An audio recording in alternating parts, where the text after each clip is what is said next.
दोस्तों आज है संडे। संडे को फंडे बनाते हुए थोड़ा सा स्टडी डे भी यहाँ पर बनाएंगे। कई सारे इंपॉर्टेंट आर्टिकल हम लोग यहाँ पर कवर करेंगे। जैसे कि आप लोगों को पता है कि जो संडे होता है वो काफ़ी इंटरेस्टिंग डे भी होता है। और यहाँ पर आप लोगों से एक क्वेश्चन पूछता हूँ मैं, जिसमें आप लोगों को होता है कि पहचानो कौन। ये जो इम्पोर्टेंट है पर्सनैलिटी जो आप लोगों को यहाँ पर दिख रही है, ये काफ़ी ज़्यादा न्यूज़ में रही। इसने यहाँ पर यूएसए के जो प्रेसिडेंट है उनकी बेइज्जती की अब की बार यहाँ पर बेइज्जती के एक तरीके से जो बाइडन साहब जो हैं, ऐसा लग रहा है कि चारों तरफ से उनकी कोई सुन नहीं रहा है। रसिया ने यूक्रेन के साथ में डील कर ली, उस किसी ने नहीं सुनी। वो चाह रहे थे कि जो डीजल पेट्रोल के प्राइस जो है वो कम हो जाए, वहाँ पर किसी ने नहीं सुनी। इंडिया के ऊपर प्रेशर बनाया गया कि रसिया के पास में जाए, वहाँ पर किसी ने नहीं सुनी। तो सब जगह उनकी इंसल्ट हो रही है। तो अभी इन्होंने भी कुछ ऐसे ही कारनामे यहाँ पर कर दिखाया जो काफ़ी एक्सपेक्टेशन लगाई जा रही थी इनसे, वो इन्होंने जो बाइडन की जो चाहत है वो फुलफिल नहीं की। तो कौन है ये पर्सनैलिटी, नीचे कमेंट बॉक्स में आप लोगों को बताना है। अभी लेक्चर जो है टकटकी लगाकर देखिएगा, बहुत इंटरेस्टिंग और इंपॉर्टेंट आर्टिकल डिस्कस करूंगा यहाँ पर। इसी के साथ में कुछ और भी बातें हम लोग यहाँ पर जानेंगे। कई सारे इंपॉर्टेंट आर्टिकल यहाँ पर कवर किए जाते हैं अलग अलग न्यूज़पेपर से, इसलिए हम लोग इसको इंपॉर्टेंट न्यूज़ एनालिसिस के नाम से जानते हैं। आखिर ये थंबनेल क्यों लगाया, इसके बारे में थोड़ी सी मुझे बातें करनी है। और न्यूज़ में भी है तो मेरा ये एक तरीके से ड्यूटी बनती है कि खासकर क्या चल रहा है देश के अंदर में एक थोड़ा सा अवेयर भी आप लोगों को कराया जाए। अभी आप लोगों ने देखा है यहाँ पर ये पर्टिकुलर एक्टर, इनका नाम है सूर्या। बहुत शानदार मूवी बनाते हैं, साउथ इंडिया के एक सुपरस्टार आप लोग इनको बोल सकते हैं। अभी इनको ऑस्कर के लिए नॉमिनेट किया गया, तो इस इंसान ने दिल छू लिया एक तरीके से। बोला कि ठीक है, मुझे ऑस्कर में बुला रहे हो आप लोग, कोई दिक्कत नहीं है, आ जाऊँगा, पर लेकिन मैं अपनी ट्रेडिशनल ड्रेस पहन के आऊँगा। यानी कि इनके द्वारा बोला गया कि मैं जो है कुर्ता और अपना जो धोती वगैरह जो भी मुझे ट्रेडिशनल ड्रेस लगेगी मैं वो पहन के आऊँगा, कोट पैंट पहन के वहाँ पर नहीं आऊँगा। ये बात बोली गई सूर्य के द्वारा। तो यहाँ पर जैसे ही सूर्य के द्वारा ये बात बोली गई, तो ये हैं, आप लोग इनको जानते हैं ये आज जो पर्टिकुलर पर्सन है बॉलीवुड से आते हैं निकल कर, इनके द्वारा बोला गया कि ये इंडिया की बेइज्जती कराएंगे अगर इंडिया की ट्रेडिशनल ड्रेस जो है वहाँ पर पहन कर जाएंगे। ठीक है, इनके द्वारा यहाँ पर ये बात बोलेगी। और यहाँ पर जो साउथ इंडिया जो इंडस्ट्री की अगर आप लोग बात करेंगे, जो मुझे सबसे प्यारी चीज़ लगती है वो लगती है कि अपनी कल्चर को बड़ी शानदार तरीके से दिखाते हैं। तो इस बात को बोल देना कि अगर मुझे बुला रहे हो, देखो एक ऑस्कर का नाम सुनते लोगों की ना एक तरीके से लार टपकने लगती है। और इस इंसान को बुलाया जा रहा है और ये बोला है कि तभी आऊँगा अगर मुझे अपनी ट्रेडिशनल जो ड्रेस पहनना अलाउ किया जाएगा, है ना। बहुत बड़ी बात। एक साइड में साउथ इंडिया जो इंडस्ट्री है हमारी कल्चर को हमारे साथ में कनेक्ट करती जा रही है, और दूसरी साइड में आप लोग जो बॉलीवुड इंडस्ट्री है वो देखने को मिलेगा हॉलीवुड को कॉपी करते हुए यहाँ पर नजर आ रहे हैं। जैसे हॉलीवुड में आप लोगों ने देखा हो कई सारे सीन देखने को मिलते हैं। अभी यहाँ पर ये एक पिक्चर काफ़ी ज़्यादा वायरल हुई और काफ़ी ज़्यादा डिबेटेबल ये पिक्चर निकल कर आई, जिसमें रणवीर सिंह के द्वारा एक पिक्चर क्या फोटो शूट किया गया यहाँ पर और अपने इंस्टाग्राम पर पोस्ट किया गया इनके द्वारा। तो यहाँ पर ये जो है काफ़ी डिबेटेबल हो गया कि क्या इस तरीके से कोई पोस्ट डाले जा सकते हैं। अब तक लड़कियां जो थी नॉर्मली आप लोगों ने देखा होगा कई सारे ऐसे पोस्ट डालने की वजह से जानी जाती थी, अब यहाँ पर लड़के भी इस कैटेगरी में आ गए कि कंप्लीटली न्यूड फोटो यहाँ पर डाली जा रही है। ठीक है, तो ये एक तरीका, एक अलग ही पैटर्न यहाँ पर देखने को मिल रहा है। तो इनके द्वारा ये स्टार्ट कर दी गई है। आप लोगों ने अक्सर देखा होगा रणवीर सिंह के बारे में, सबसे पहले इनको अलग अलग चीज़ें करने के लिए जाना जाता था। ठीक है, ऐसे कपड़े पहनेंगे बिल्कुल डिफरेंट तरीके के, कुछ नया करता हूँ। ठीक है, पूरी जोश के साथ में मूवी करते थे, कुछ नया। अभी यहाँ पर इनके द्वारा कपड़े उतार दिए गए, ये भी कुछ नया हो गया। तो एक कंट्रोवर्सी बन गई, कुछ लोग सपोर्ट में आ गए और कुछ लोग जो है यहाँ पर अपोज में देखने को मिल रहे हैं। आप लोग ही क्या रहे इसके बारे में, ये सही है या फिर गलत है, और बाकी इसके बारे में जरूर बताएगा कि यहाँ पर जो साउथ इंडिया की अगर इंडस्ट्री के बारे में आप लोग बात करें और यहाँ पर जो इनके द्वारा आज की डेट में चीज़ें देखने को मिल रही हैं। इवन यहाँ तक बोल दिया गया, अभी एक पर्टिकुलर न्यूज़ काफ़ी ज़्यादा ट्रेंड कर रही थी, करीना कपूर ने ये बोल दिया कि मैं इस इंसान को जानती ही नहीं हूँ। ठीक है, तो ये आप लोग बोल सकते हैं चलो एक बार को नॉर्मल इंसान न जाने, जैसे कि मान लो मैं ना जानूँ आप लोग न जाने, ऐसा कैसे पॉसिबल हो सकता है कि एक इतना बड़ा स्टार साउथ इंडिया का उसे जो है एक मूवी बनाने वाले या मूवी करने वाले एक्टर खुद नहीं जानते हैं। तो ये एक तरीके से सामने वाले की डिसरेस्पेक्ट कर रहे हैं। ठीक है, हालांकि बाकी सारे जो भी लोग हैं मैक्सिमम लोगों ने अप्रिशिएट किया है ये जो इनका डिसीजन है। आप लोग क्या बोलेंगे इसके बारे में, आप लोग बता सकते हैं। तो यार मुझे तो पर्सनली मतलब बड़ी ही एक अच्छी बात लगी इनके द्वारा जो डिसीजन लिया गया। ठीक है, आइए आगे बढ़ते हैं। कल जो है पूरे दिन न्यूज़ में छा रहा, आज भी फ्रंट पेज पर आप लोगों को देखने को मिलेगा, वेस्ट बंगाल के जो फॉर्मर मिनिस्टर हैं उनको पकड़ लिया गया है। ठीक है, पार्था चटर्जी साहब जो हैं इनको गिरफ्तार कर लिया गया। टीचर रिक्रूटमेंट की जो बेसिकली प्रोसीजर था उसमें घपलेबाजी की गई है और लगभग 20 करोड़ रुपए अगर आप लोग यहाँ पर देख पा रहे होंगे,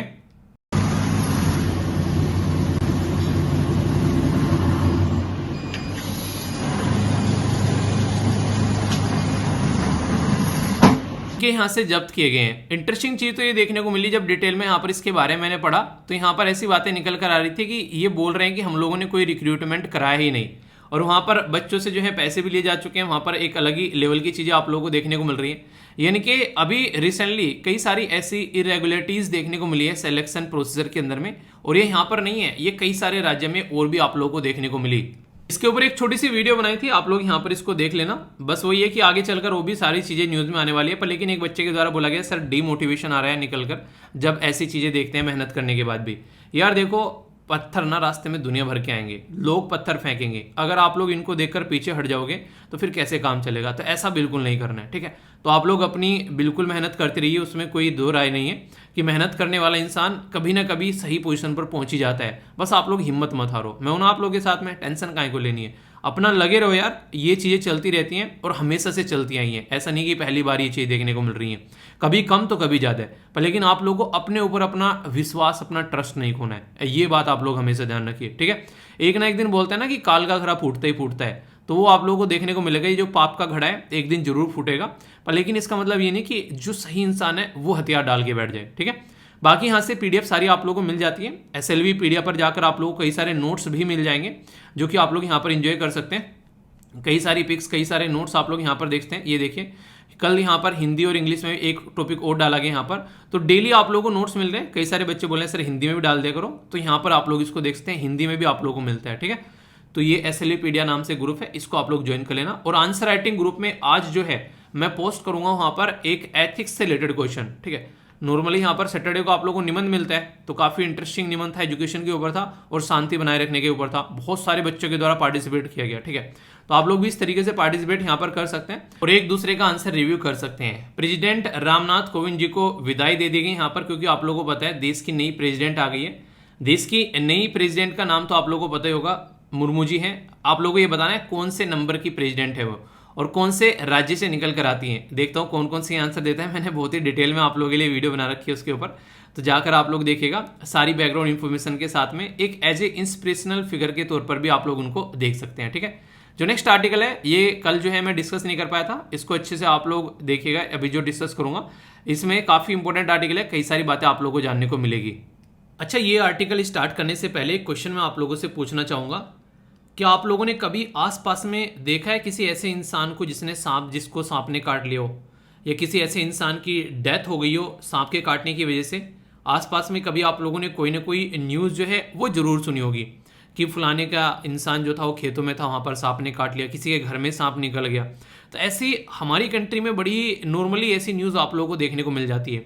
और खासकर पहले तो एक तरीके से नहीं, ऐसे जैसे मैं अपनी बताऊँ, जैसे हम लोग पहले गाँव के अंदर रहा करते थे, पर फिर हमने एक ज़मीन खरीदी गांव के बाहर, और फिर गांव के बाहर थोड़ा जाकर रहने लगे। आसपास में पहले खेत हुआ करते थे, तो कई बार जो है वो सांप निकल कर आ जाया करते थे।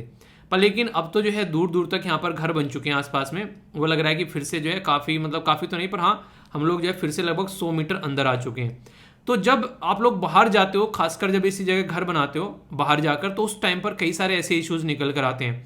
खेतों में अगर मैं आप लोगों को बात करूँ, ट्यूबवेल है, तो जैसे पापा जी कई बार जाते हैं खेतों में पानी वानी चलाने के लिए, तो आज की डेट में जैसे हमारा जो खेत में जो एक रूम टाइप का बना है, जिसे कोठड़ा बोल देते हैं नॉर्मली, तो उसके अंदर कई बार सांप निकल जाते हैं आज की डेट में भी। अभी कुछ दिनों पहले ही पापा से बात हो रही थी, तो उनके द्वारा बोला गया कि अभी यहाँ पे ऐसा कुछ हो जाता है, ठीक है। हालांकि वो कभी मारते नहीं है उसको, मतलब कुछ इस तरीके से बाहर निकाल देते हैं, ताकि ये ऐसी चीज़ें, यार देखो सबकी अपनी अपनी चीज़ें होती हैं देखने में, श्रद्धा की कैसे करना है, क्योंकि इतने सारे निकलते हैं किस को मारे, तो छोड़ देते हैं ऐसे ही जंगल में, ठीक है।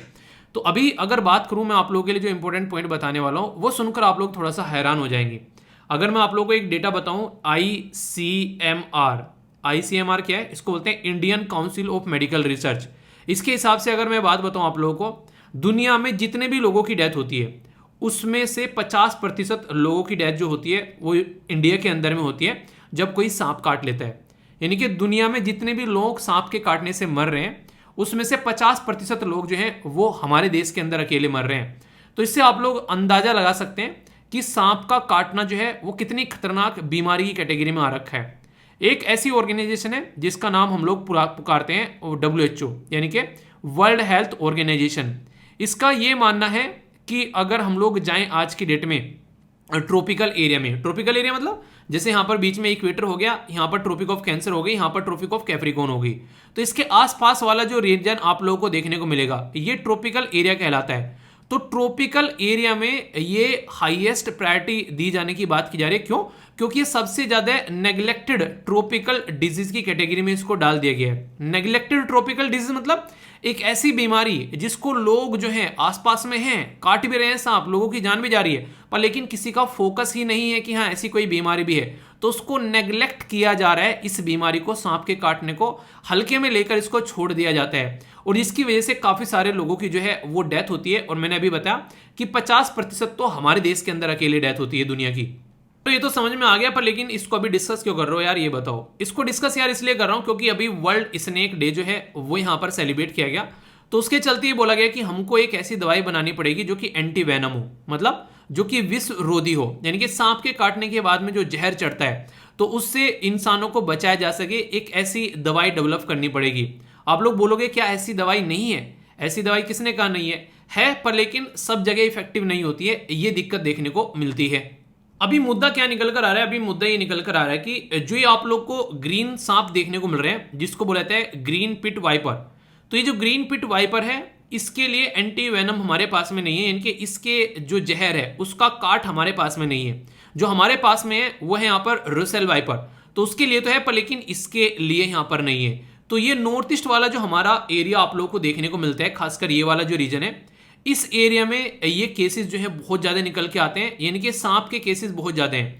अभी कुछ दिनों पहले एक दोस्त था, तो यहाँ पर उसका भाई था, तो वो उसकी जो पोस्टिंग आ रखी है आर्मी में नॉर्थ ईस्ट वाले एरिया में, तो वो बता रहा था यार बड़ी बुरी दिक्कत देखने को मिलती है। भाई ये बता रहा था कि एक तरीके से कि बच्चों को लेकर काफ़ी ज़्यादा दिक्कत रहती है, पता नहीं कब सांप निकल के आ जाए। तो ऐसे इश्यूज बहुत ज़्यादा यहाँ पर देखने को मिलते हैं, जिसकी वजह से कई बार लोगों की डेथ भी हो जाती है। अब तक जो भी बातें मैंने बताई है, हो सकता है आप लोगों को लग रहा हो कि यार सांप के काटने से कहाँ इतने लोग मरते हैं, कहाँ हम लोगों ने इतने सुना है। ठीक है, हाँ ठीक है, सांप ने काट लिया, पर लेकिन ऐसा थोड़ी ना इतने सारे लोगों की डेथ हो जाती है। आप लोग समझ सकते हैं कि सांप के काटने से यहाँ पर 1.4 मिलियन केसेस निकल कर आते हैं, यानी कि 14 लाख के करीब जो केस है वो आप लोगों को देखने को मिलेगा सांप के काटने के निकल कर आते हैं। और वो तो तब है जब अंडर रिपोर्टिंग की जाती है, यानी कि कई बार तो पता ही नहीं चलता है। जैसे कई बार सुना होगा आप लोगों ने, बहुत सारे रेप होते हैं देश के अंदर, पर लेकिन कई बार रिपोर्ट नहीं करते हैं इज्जत बेइज्जती की वजह से। पर लेकिन किसी को दूर दराज वाले किसी गांव के किसी खेत में किसी को सांप ने काट लिया, किसको पता चलता है कि किसी को सांप ने काट लिया, तो लगभग 1,25,000 फैटेलिटीज एनुअली, यानी कि हर साल 1.25 लाख के करीब लोगों की जान चली जाती है सांप के काटने से। तो आप लोग इससे अंदाजा लगा सकते हैं कि कितना ज्यादा खतरनाक है। अभी अगर बात करें, जो ग्रीन पिट वाइपर है ये ज्यादा खतरनाक नहीं है, यानी कि ये जो काटता है इसका जहर ज्यादा खतरनाक नहीं है जितना रुसेल वाइपर का है। पर लेकिन दिक्कत क्या होती है, जब ये ग्रीन यानी कि जब ये हरा सांप काटता है तो दिक्कत क्या होती है बॉडी के अंदर में, वो काफी ज्यादा खतरनाक है। हमारी बॉडी के अंदर जब इसका जहर जाता है तो वो क्लोटिंग नहीं होने देता है। क्लोटिंग मतलब आप लोगों ने देखा होगा कहीं पर थोड़ा सा कट जाए तो वहां पर खून निकलेगा बाहर और फिर थक्का जमना स्टार्ट हो जाएगा। जैसे ही वो थक्का जमना स्टार्ट हो जाएगा तो फिर जरा सी देर में 1-2 दिनों के अंदर फिर वो ब्लैक ब्लैक हो जाता है और फिर वो एक परत जम जाती है ब्लैक ब्लैक, जिसको नॉर्मली हम लोग अपनी भाषा में खुरंड बोलते हैं, खुरंड जम गया। ठीक है, आप लोग कुछ और शब्द हो सकता है यूज करते हो।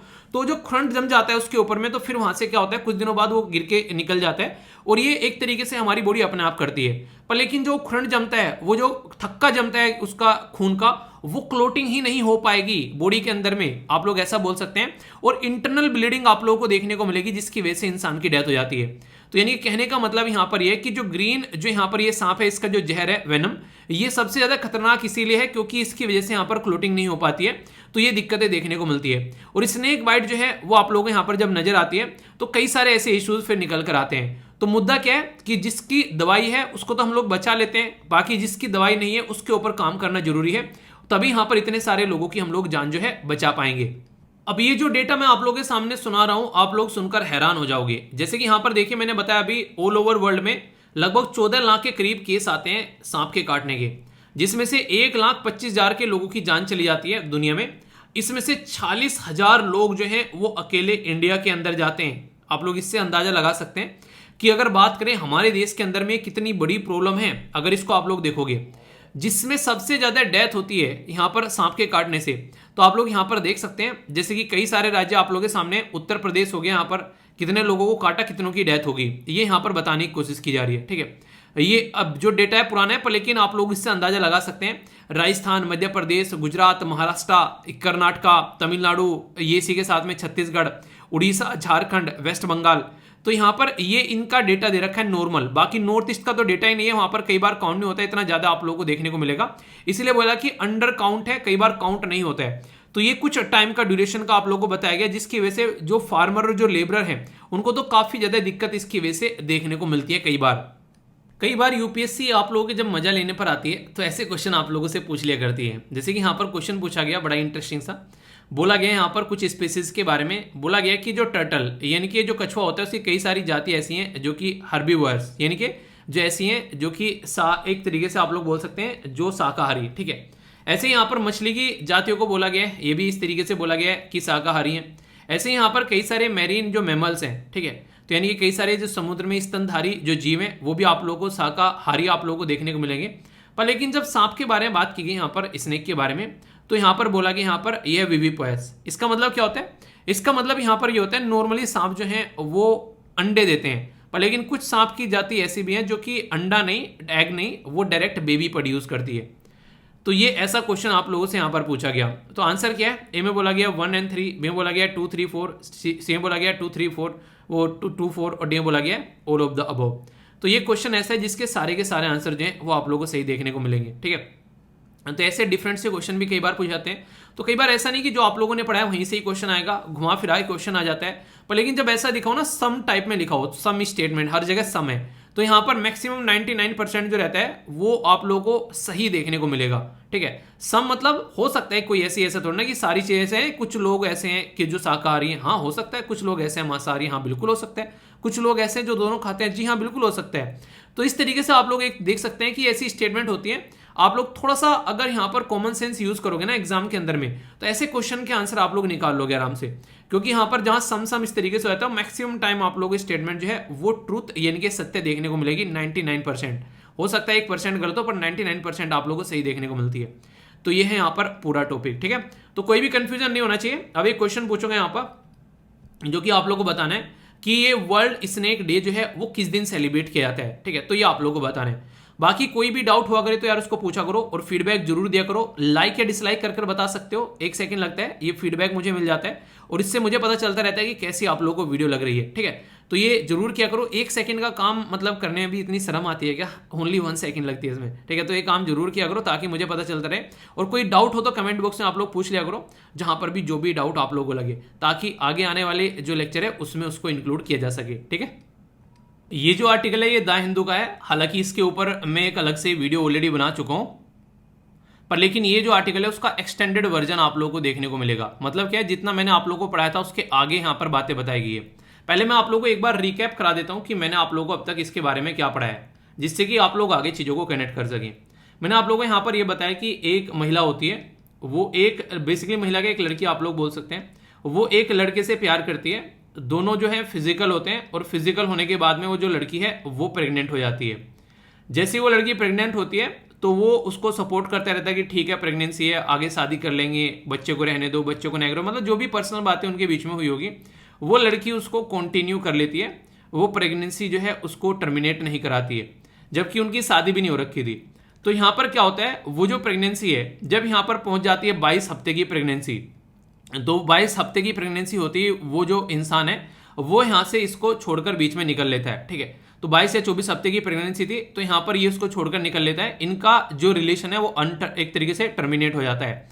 तो यहाँ पर अगर बात करें तो हमारे देश में जो प्रावधान है उसमें अगर 20 से लेकर 24 हफ्ते की जो प्रेगनेंसी है अगर किसी को टर्मिनेट करनी है तो उसके लिए कोई स्पेशल रीजन होना चाहिए, या तो बच्चे में कोई प्रॉब्लम हो या फिर वो रेप सर्वाइवर का बच्चा हो, मतलब कोई भी ऐसी रीजन होना चाहिए। एक नॉर्मल अनमैरिड वुमेन अगर अबॉर्ट करना चाहती है तो उसके लिए प्रॉपर प्रोसीजर यहाँ पर नहीं था। तो ये जाती है हाई कोर्ट के अंदर में, तो हाई कोर्ट जो है इसको, खासकर दिल्ली हाई कोर्ट जो है वो रिफ्यूज कर देता है इनको प्रेगनेंसी को टर्मिनेट करने से। और आप लोगों को मैंने बताया, आप लोग उसको सुनिएगा, उसमें उसको पर्टिकुलर वीडियो को, उसमें वहां तक भी बोला गया है हाई कोर्ट के जजेस के द्वारा कि आप क्यों यहाँ पर बच्चे की जान लेना चाहती हैं, हम आपको सपोर्ट करेंगे। अगर आप लोग को लगता है कि बच्चे को बेसिकली पैदा करने में कोई प्रॉब्लम हो रही है, तो हम आपको सारी सपोर्ट प्रोवाइड कराएंगे, इवन खर्चा भी हम लोग उठा देंगे। ऐसी भी बातें उनके द्वारा बोलेगी। क्यों? क्योंकि जब बच्चा इस एक पर्टिकुलर ड्यूरेशन में होता है तो इसका मतलब है कि वो कंप्लीट बेबी हो चुका होता है, तो उसकी एक तरीके से डेथ होगी यहाँ पर, ये आप लोग ऐसा बोल सकते हो।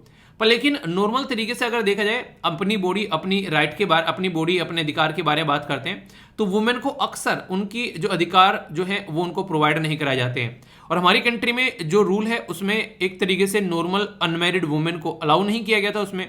तो जब ये दिल्ली हाई कोर्ट से इनको कोई भी यहाँ पर अच्छे एक तरीके से रिजल्ट नहीं मिला, तो फिर ये सुप्रीम कोर्ट पहुंच जाती है इसको। अब सुप्रीम कोर्ट जो है, सुप्रीम कोर्ट ने यहाँ पर अलाउ कर दिया है अबॉर्ट करने के लिए, तो इसकी वजह से यहाँ पर ये काफी ज्यादा न्यूज में हो गया। वरना अगर बात करें हमारी कंट्री में जो medical termination of the pregnancy act है रिसेंटली लेटेस्ट वाला, उसमें अनमैरिड वुमेन को कवर ही नहीं किया गया है, तो उसकी वजह से काफी बड़ा इशू जो था वो सामने निकल कर आया था।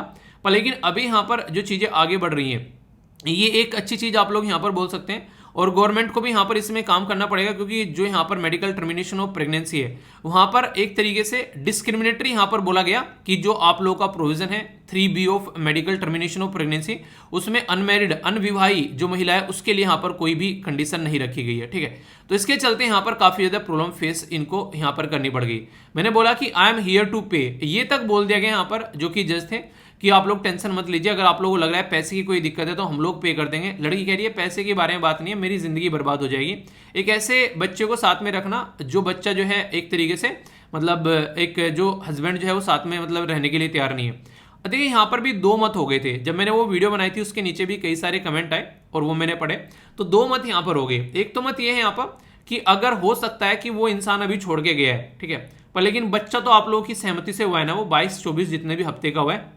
कल को चलकर सोचो वो इंसान जो है उस इंसान की अगर डेथ हो जाती, तो भी जो ये महिला है इसकी सेम रिएक्शन निकल कर आती। एक तो ये आप लोगों के द्वारा बोला गया उस वीडियो के नीचे, ठीक है, कि हाँ एक तरीके से इनको जो है एज ए मदर के तौर पर सोचना चाहिए, ना कि अपने रिलेशनशिप के तौर पर।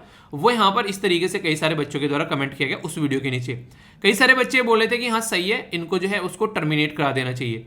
तो देखिए यहाँ पर ना दो इशू निकल कर आते हैं। एक तो सबसे बड़ा इशू तो ये निकल कर आता है कि जो महिला है वो वहां पर अपनी फ्यूचर लाइफ को देख रही है। अगर वो उस बच्चे को साथ में लेकर चलती है तो उसको ये लगता है कि फ्यूचर की जो लाइफ है उसकी वो एक तरीके से कहीं ना कहीं उसमें अड़चने आ जाएगी, वो उसको लेकर चलने के लिए तैयार नहीं है। ठीक है, दूसरा जो इशू यहाँ पर बनता है वो यहाँ पर ये बनता है जैसे टर्मिनेट करा देती है, ठीक है, तो एक तरीके से यहाँ पर बच्चे की तो डेथ हो जाती है यहाँ पर, जो कि एक तरीके से सही नहीं है, अनफॉर्चुनेट है। पर लेकिन दूसरी कंडीशन यहाँ पर ये बनती है कि एक तरीके से उस इंसान की यादों के साथ में रहना नहीं है। वो सब आप लोगों को इशू देखने को मिलते हैं कई सारे। तो एक अलग फंडा यहाँ पर चल रहा है। अगर मेरे से आप लोग पर्सनली पूछो तो देखो यार ये उसका पर्सनल डिसीजन होगा वैसे देखा जाए तो, पर लेकिन अगर मेरा दिमाग में यह कि अगर सोचो कि उसकी डेथ हो जाती है उस पर्सन की जिसके साथ में मिलकर ये एक तरीके से प्रेगनेंसी कंसीव की इनके द्वारा, तो फिर क्या अभी उस टाइम पर भी इनका यही डिसीजन रहता? अगर हाँ तो फिर ठीक है, चलिए जो भी है आपकी जिंदगी है, जैसे आप लोगों को लेना है। पर लेकिन 22 हफ्तों तक पेट में रखना खुशी खुशी और फिर इंसान छोड़कर चला जाए, तो फिर ये डिसीजन लेना तो ये अपने आप में आसान डिसीजन नहीं है। अगर देखा जाए दोनों ही तरीके से सोचना पड़ेगा, लड़की की ओर से भी सोचना पड़ेगा और यहाँ पर छोटे बच्चे की ओर से भी सोचना पड़ेगा, क्योंकि वो एक कंप्लीट बेबी हो चुका है लगभग। ठीक है, तो 36 हफ्ते की प्रेगनेंसी होती है, 9 चौक 36 आप लोगों को पता है, ठीक है, लगभग 24 हफ्ते और हो चुका है। तो जज ये बोले कि कुछ ही हफ्तों की बात है, एक बच्चा पैदा होने वाला है, आप उसकी एक तरीके से डेथ हो रही है उस बच्चे की। तो ये बातें यहाँ पर निकल कर आती हैं। तो दोनों ही तरीके से आप लोग बोल सकते हैं। पर हाँ ये भी बात है एक तरीके से कि आप लोग हमारी कंट्री में कानून क्या है वो भी फॉलो करने जरूरी है। तो इसके चलते फिर कोर्ट यहाँ पर पिक्चर में आ जाता है। ठीक है, तो ये ऐसे टॉपिक है कंट्रोवर्शियल है, पर लेकिन at the end of the day ये वुमेन को ही झेलना है। हम लोग तो ऊपर से भाषण देकर निकल जाएंगे कि हाँ लड़की को ऐसा कर लेना चाहिए, वो लड़की को वैसा कर लेना चाहिए। वो काम करने के लिए तैयार नहीं है तो फिर क्या मतलब रह जाता है। ठीक है, at the end of the day तो हम बोल ही सकते हैं ना कि वो बच्चे की जान ले रही है, उसी को रखना चाहिए। पर लेकिन पालने की जब बात आएगी हम लोग तो जाएंगे नहीं उसको सपोर्ट करने के लिए। सोसाइटी में उसके ऊपर लांछन लगाए जाएंगे, उसको उल्टी सीधी चीजें बोली जाएगी, उस बच्चे को बोला जाएगा बिना बाप का बच्चा। तो वो सारी चीजें, बहुत सारी सोसाइटी हमारी है ना, वही हमारे हाथ पैर बांध देती है कई बार, आप लोग ऐसा बोल सकते हैं। तो ये काफी एक क्रूशियल इशू होता है। ऐसे ही इसके ऊपर हम बात करें नॉर्मल तरीके से तो वो कोई सोल्यूशन नहीं होता है, क्योंकि ग्राउंड लेवल पर रियलिटी कुछ और होती है। आप लोग खुद देखो, आप लोगों ने कई बार देखा हो, कई बार जब इंसान फ्रस्ट्रेट होता है, डिप्रेस होता है, ये बोलते हैं यार अच्छे से अपने आप को संभाल ले, हो जाता है। ये बोलना आसान रहता है यार, अगर आप लोग बोलो खुद भी, कई सारे एग्जाम नहीं निकल रहे हैं, घर से प्रेशर आ रहा है, अपने आप को थामना इतना आसान नहीं है जितना बोलना आसान होता है। तीसरा पर्सन बोल देता है, ये बिल्कुल ऐसे ही है जैसे एक प्रेग्नेंट वुमेन बच्चे को जन्म देने जा रही है और मैं उसको बोलने लगूं कि मैं तुम्हारा दर्द समझ सकता हूं। कैसे भाई साहब, मैंने किसी बच्चे को जन्म दिया क्या कभी? तो ये सारी एक तरीके से संतावना देने वाली बातें होती हैं, पर लेकिन रियलिटी में उसी इंसान को पता चलता है जो इसको फेस करता है। तो ये आप लोगों को देखने को मिलेगा। तो डिप्रेशन, ये प्रेशर, कभी भी कोई चीज है, इसका सबसे एक थोड़ा सा तरीका अगर आप लोग बोल सकते हो, किसी के साथ में शेयर कर लिया करो यार। शेयर भी उसके साथ में करना है जिसके ऊपर आप लोगों को ट्रस्ट हो, तो आप लोगों को थोड़ा सा हल्का फील होगा और कुछ ना कुछ सोल्यूशन आप लोगों को निकलता हुआ नजर आएगा। पर लेकिन अगर शेयर ही नहीं करोगे तो आप लोग के माइंड में गुम्बद बन जाएगा और फिर जिस दिन फटेगा उस दिन सारी चीजें ले डूबेगा। तो ये कुछ बातें हैं, आई होप कि आप लोग इसको समझ पा रहे होंगे। ठीक है, एक और काफी इंपॉर्टेंट आर्टिकल जो रिसेंटली बहुत ज्यादा न्यूज में है यहाँ पर आप लोगों को देखने को मिलेगा जीएसटी के बारे में।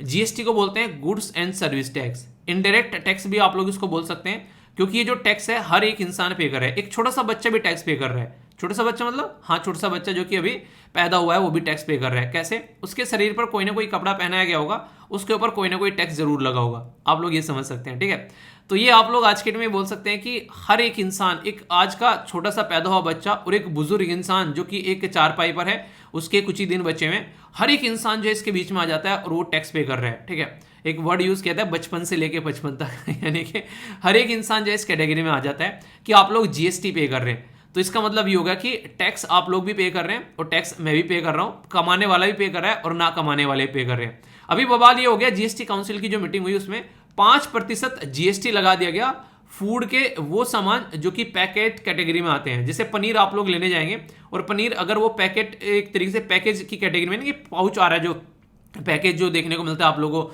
मदर डेयरी का या फिर आप लोग किसी दूसरा जो ब्रांड का खरीदते हैं, तो वहां पर आप लोगों को ये देखने को मिलेगा कि जो 5% का ये अगर जीएसटी आप लोगों को देना पड़ेगा।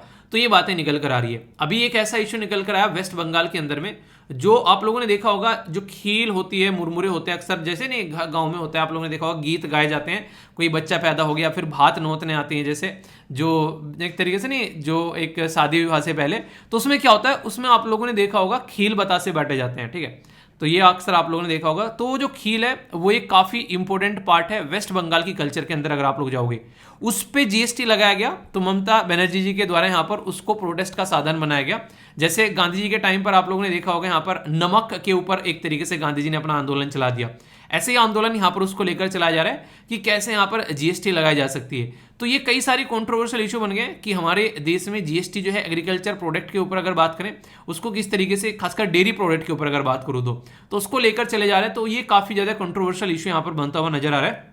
हालांकि यहाँ पर कोई भी डिसीजन लेते हैं वो सेंटर और स्टेट जो है वो मिलकर डिसीजन लेते हैं। ऐसा नहीं कि यहाँ पर जो स्टेट है वो अकेला कोई डिसीजन ले लेगा और आप लोगों को उसको मानना पड़ेगा। तो बहुत सारे ऐसे इश्यूज निकल कर आ रहे हैं अभी जीएसटी के बारे में। जब भी हम लोग बात करते हैं तो ये भी एक मुद्दा है उसमें से कि यहाँ पर कंट्रोवर्सी क्या है। तो कंट्रोवर्सी ये कि पैकेज कैटेगरी पर लगाने की कोशिश की जा रही है और आगे आने वाले टाइम में और भी कई सारे इश्यूज आप लोगों को यहाँ पर देखने को मिल सकते हैं। तो इसके बारे में आप लोग हल्का सा आइडिया रखेगा, जिसके चलते आप लोगों के माइंड में कोई भी कंफ्यूजन नहीं होना चाहिए अगर कल को कोई क्वेश्चन बने तो। ठीक है, एक और इंपॉर्टेंट आर्टिकल जो कि रिसेंटली काफी ज्यादा न्यूज में है, इसके बारे में भी एक ओवरव्यू आप लोगों को दे देता हूं। रसिया और जो यूक्रेन है उनके द्वारा एक डील साइन की गई कि दुनिया का जो खाने से रिलेटेड जो क्राइसिस चल रहा है ये क्राइसिस मिटाएंगे। कैसे भाई साहब, शक्तिमान है क्या? जी हाँ, ये शक्तिमान ही है। ये क्राइसिस यहाँ पर निपटाएंगे क्योंकि दुनिया का 25% जो फूड है वो यहाँ पर रसिया और यूक्रेन से निकल कर आता है। इसीलिए यूक्रेन को तो एक तरीके से फूड बॉल यानी कि एक तरीके से कटोरा बोला जाता है। ठीक है, तो यहाँ पर खाने का ऐसा आप लोग बोल सकते हैं। अभी रसिया और यूक्रेन के जो लीडर हैं वो कहां पर जाकर मिले, वो मिले तुर्की। ठीक है, यानी कि तुर्की के अंदर में। तो तुर्की आज की डेट में भी इसको तुर्की लिखा जाता है, हालांकि इसने अपना नाम चेंज तुर्की कर लिया। और यहाँ पर आप लोगों को देखने को मिलेगा ये कौन बैठे हुए हैं, ये यहाँ पर एंटोनियो गुटेरेस यानी कि यूएन के जो जनरल सेक्रेटरी हैं वो यहाँ पर आप लोगों को देखने को मिलेंगे। इनके द्वारा मिलकर रसिया और यूक्रेन के जो लीडर हैं उनमें यहाँ पर एक तरीके से आप लोग बोल सकते हैं डील साइन की गई, ताकि दुनिया में जो गेहूं का आज की डेट में किल्लत चल रही है उसको सोल्यूशन निकाला जा सके। आप लोग बोलेंगे ऐसा तो हमको कुछ लग नहीं रहा कि गेहूं की किल्लत चल रही है, आप लोगों को नहीं लग रहा होगा। अफ्रीका कॉन्टिनेंट में जो लीडर है उनका ये बोलना है कि अगर ये क्राइसिस जो है ये निपटाया नहीं गया तो जल्द ही आने वाले टाइम में हमारे यहाँ पर इतने सारे लोगों की डेथ हो जाएगी कि इतनी डेथ तो आप लोगों ने कोरोना की वजह से भी नहीं देखी होगी जितनी भुखमरी की वजह से डेथ हो जाएगी। ये बातें जब उनके द्वारा बोली गई यहाँ पर, तब जाकर यहाँ पर लोगों को लगा कि यार एक तरह काफी सीरियस क्राइसिस है और उनके द्वारा सोल्यूशन निकालने की बातें यहाँ पर की गई। आप लोग बोलेंगे ठीक है, रसिया और यूक्रेन आपस में मिले बैठे हैं यहाँ पर, ठीक है, यहाँ पर जो ये एक तरीके से एंटीनेस गुटरेस साहब यहाँ पर बैठे हैं, ये सारी चीजें समझ में आती है। पर ये तुर्की कहां से आ गया बीच में, तुर्की कहां से आ गया, यानी कि तुर्की को किसने बुला लिया यहाँ पर। तुर्की अगर आप लोग देखेंगे तो तुर्की ये है यहाँ पर ब्लैक सी को यहाँ पर कनेक्ट करने के लिए, जब आप लोग मेडिटेरेनियन सी के साथ में जाते हैं तो तुर्की यहाँ पर आप लोगों को देखने को मिलेगा, जो कि काफी इंपॉर्टेंट रोल प्ले करता हुआ नजर आता है। इसलिए तुर्की यहाँ पर आप लोगों के सामने नजर आएगा, यानी कि तुर्की यहाँ पर आप लोगों को एज ए पार्ट देखने को मिलेगा। तो ये फंडा है जिसके चलते आप लोग समझ सकते हैं, क्योंकि यहाँ पर कई सारे ऐसे पोर्ट हैं जहां पर आप लोगों को एक कंट्रोल देखने को मिलेगा रसिया का, और इसी के साथ में यहाँ पर तुर्की से भी परमिशन लेनी पड़ेगी। इनका ये मानना है, रसिया क्या चाह रहा है, रसिया यहाँ पर ये चाह रहा है कि कल को चलकर अगर आप लोग कुछ भी यहाँ से लेकर जाते हैं सामान, तो यहाँ पर कल को चलकर मान लीजिए कोई सामान आप लोग यहाँ से लेकर गए, यानी कि गेहूं आप लोग यहाँ से लेकर गए, गेहूं लेकर गए आप लोग, दुनिया में गेहूं बांट रहे हो, और फिर यहाँ से पता चला उधर से जब वो जहाज आएंगे तो यहाँ पर पता चला आप लोगों ने हथियार भरकर भेज दिए यूक्रेन को सपोर्ट करने के लिए, तो उसको चेक किया जाएगा, तभी वो जहाज जो है वो यहाँ पर वापस आएंगे। तो ये मुद्दा यहाँ पर देखने को मिल रहा है। हालांकि रसिया ने जो बातें बोली है वो वहां पर उसको फॉलो नहीं कर रहे, क्योंकि जैसे ही ये यहाँ पर बातें निकल कर आती हैं, अभी यहाँ पर ये भी निकल कर आ रहे हैं, रसिया ने यहाँ पर दाग दिया है एक तरीके से, एक नहीं जो यहाँ पर उड़ीसे करके पोर्ट है, रसिया ने उस पर यहाँ पर अभी हथियार एक तरीके से नहीं, वो क्या कहते हैं मिसाइल दाग दी है, ठीक है। तो आफ्टर ग्रीन डील रसिया हिट यूक्रेन पोर्ट, ठीक है।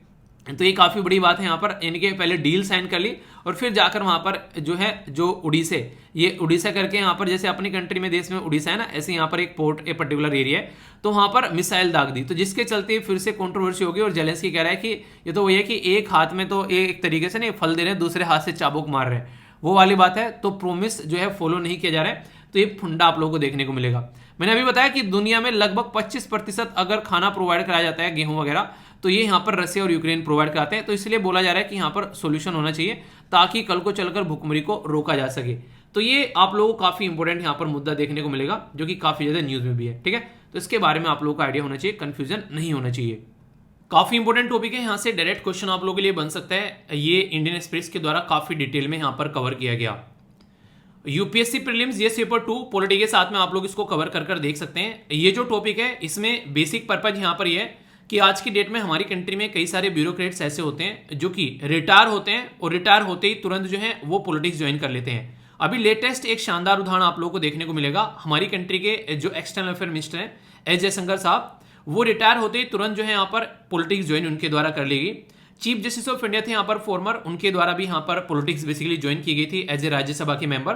तो यहाँ पर बात ये की जा रही है कि क्या कूलिंग ऑफ पीरियड होना चाहिए। यहाँ पर कूलिंग ऑफ पीरियड का मतलब क्या होता है, कूलिंग ऑफ पीरियड का मतलब ये होता है अगर कोई पर्टिकुलर पर्सन जो है, मान लीजिए उसकी जॉब जो है वो कंप्लीट हो गई, और कंप्लीट होने के बाद में एटलीस्ट 5 से 6 साल जो है उसको यहाँ पर टाइम देना चाहिए कि उसको कोई भी पॉलिटिक्स ज्वाइन करना अलाउ ना हो। रीजन क्या है, रीजन ये है अगर उसको कोई भी पॉलिटिक्स पार्टी या पॉलिटिकल पार्टी ज्वाइन करने के लिए अलाउ किया जाएगा, तो इसका मतलब है कि जो अपनी सर्विस के ड्यूरेशन में वो हो सकता है उस पॉलिटिकल पार्टी को फायदा पहुंचाए, तो ये इससे ये रहता है कि वो अपनी पोस्ट को इंडिपेंडेंट तरीके से यूज नहीं करेगा, वो बेसिकली अपनी पावर का जो है वो मिसयूज कर सकता है किसी पॉलिटिकल पार्टी के फेवर में, ठीक है। तो इसके चलते यहां पर ये रखा जाता है कि जो जजेस हैं, जो कि सुप्रीम कोर्ट, हाई कोर्ट, या कहीं पर भी जो जजेस हैं या फिर जो हमारे ब्यूरोक्रेट्स हैं जिनके हाथ में एक काफी पावर होती है, वो ऐसे कैंडिडेट को कम से कम एक टाइम ड्यूरेशन यहां पर देना चाहिए कि यहां पर उसको पॉलिटिक्स ज्वाइन करने नहीं दिया जाएगा एटलीस्ट इतने टाइम पर। वो 5 साल हो सकता है, 10 साल हो सकता है, जो भी सुटेबल रहे, पर एटलीस्ट 5 ईयर होना चाहिए। क्यों? क्योंकि 5 साल तक अगर कोई पॉलिटिकल पार्टी पावर में रहती है तो एटलीस्ट मिनिमम 5 ईयर तो यहां पर होने चाहिए कि 5 ईयर जो है वो कूलिंग पीरियड यहां पर रखा जाए कि कम से कम यहां पर अगर वो इंसान जो है कुछ ऐसा कुछ कर भी रहा है तो उसको ज्यादा फायदा ना मिल सके। हालांकि ये बोलने वाली बात है, कोई ना कोई किसी न किसी तरीके से जुगाड़ ढूंढ लेता है, और फिर यहां पर करप्शन जैसी चीजें कई सारी आप लोगों को देखने को मिलती है। तो कूलिंग ऑफ पीरियड का कॉन्सेप्ट यहां पर इसीलिए लेकर आया गया। आप लोगों को क्या लगता है कूलिंग ऑफ पीरियड होना चाहिए या फिर नहीं होना चाहिए? आप लोग अपनी राय बताइए। ऐसा ही एक उदाहरण अभी यहां पर देखने को मिला, अर्चना गोयल जो गुलाटी, जो कि 1989 बैच की जो ऑफिशियल थी Indian post and telecommunication account and finance service, जो कि हमारी कंट्री में इनके द्वारा ज्वाइन किया गया था, ये 1989 बैच की। पर लेकिन रिसेंटली अभी इनके द्वारा क्या किया गया, गूगल में एज ए चीफ ऑफ जो पब्लिक पॉलिसी है उसमें यहां पर ये ज्वाइन कर गई। इसको छोड़कर, यानी कि एक तरीके से इनके द्वारा अपना रिटायरमेंट ले लिया गया, ठीक है, यानी कि एक तरीके से एक जो रिटायरमेंट होता है, ठीक है। तो उसके बाद में 1 ईयर का इनके बाद में जो है पोस्ट रिटायरमेंट की बात की जा रही है। पोस्ट रिटायरमेंट के बाद में 1 ईयर का कूलिंग पीरियड इनके द्वारा दिया गया, जो कि नेसेसरी था किसी भी कंपनी को ज्वाइन करने से पहले। तो ये यहाँ पर बेसिकली इनके द्वारा कंप्लीट किया गया। तो उसके चलते यहाँ पर कई बार ये बार बार न्यूज में आता है कि कूलिंग ऑफ पीरियड को कैसे लेकर चलना है। अब ये कूलिंग ऑफ पीरियड जो है यहाँ पर ये निकल कर कहां से आता है, अगर इसके बारे में आप लोगों से बात की जाए तो यहाँ पर हमारी कंट्री में all India service IAS, Indian police services, Indian forest services, जो कि ऑल इंडियन कैटेगरी में आप लोग को देखने को मिलेगी। इसमें यहाँ पर ऑल इंडिया सर्विस डेथ कम बेनिफिट रूल है, जो कि सेंट्रल सर्विस, जो सेंट्रल सिविल सर्विसेज के अंदर आते हैं यहाँ पर पेंशन रूल के तहत। तो यहाँ पर जो इसके कुछ रूल्स हैं यहाँ पर ये इसके बारे में बातें करते हैं कि आप लोगों को यहाँ पर इमीडिएटली जो आप लोग रिटायर होकर आ रहे हैं, तो यहाँ पर किसी को ज्वाइन आप लोगों को नहीं करना है। ये पहले 2 साल हुआ करता था कि जैसे रिटायरमेंट हुए अभी आज की डेट में, तो 2 साल तक ज्वाइन नहीं करना है, फिर रिड्यूस कर इसको 1 कर दिया गया। तो अगर कोई यहाँ पर इमीडिएटली ऐसे ज्वाइन करता है यहाँ पर, तो फिर बोला गया कि उसको क्या रहेगा, उसके जो भी पेंशन के जो बेनिफिट है वो यहाँ पर उसको रोक दिए जाएंगे अगर कोई नॉन कंप्लायंस यहाँ पर करेगा। तो ये यहाँ पर बोला जाता है कि कोई भी पेंशनर जो है वो इमीडिएटली, ठीक है, बिफोर हिज रिटायरमेंट जो मेंबर ऑफ सिविल सर्विसेज था, तो एक्सेप्ट नहीं कर सकता कोई भी इस तरीके की चीजें। तो ये बातें यहाँ पर बोली जाती है, यानी कि जो रूल यहाँ पर आप लोगों को देखने को मिल रहे हैं इसमें ये बातें ऑलरेडी मेंशन कर रखी है कि पोस्ट रिटायरमेंट जो है तुरंत इमीडिएटली आप लोग बेनिफिट नहीं ले सकते। तो ये आप लोगों को यहाँ पर फंडा देखने को मिलेगा। तो ये ऑलरेडी रूल के अंदर है। अब यहाँ पर पोस्ट रिटायरमेंट कमर्शियल एम्प्लॉयमेंट क्या होता है, आप लोग ये सोचिए, मान लीजिए आज के डेट में आप लोग यहाँ पर एक पर्टिकुलर कंपनी में काम करते हैं, ओ सॉरी, आप लोग जैसे कि आज के डेट में किसी पर्टिकुलर एक डिपार्टमेंट में काम करते हैं गवर्नमेंट ऑफ इंडिया के, ठीक है। वो जो डिपार्टमेंट है वो है बेसिकली फाइनेंस मिनिस्ट्री के अंदर में या फिर होम मिनिस्ट्री के अंदर में।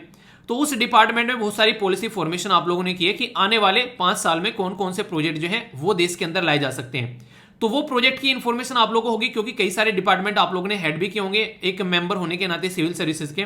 तो कल को चलकर जैसे आप लोग सर्विस छोड़कर जाते हो और किसी ऐसी कंपनी को ज्वाइन कर लेते हो जिसका इंटरेस्ट आप लोगों के अंदर है यहाँ पर कि आप लोगों के डिपार्टमेंट से रिलेटेड यहाँ पर इनकी चीजें कनेक्टेड है, तो आप लोगों को ये कंपनी कितना ही फायदा पहुंचा सकती है अपने प्रोडक्ट को मार्केट में पहले से तैयार कर बेचने के लिए, क्योंकि उसको पता है कि आप लोगों के पास में इंफॉर्मेशन है और आप लोगों ने इससे रिलेटेड रूल और रेगुलेशन तैयार किए हैं। तो ये फंडा आप लोगों को यहाँ पर देखने को मिलेगा।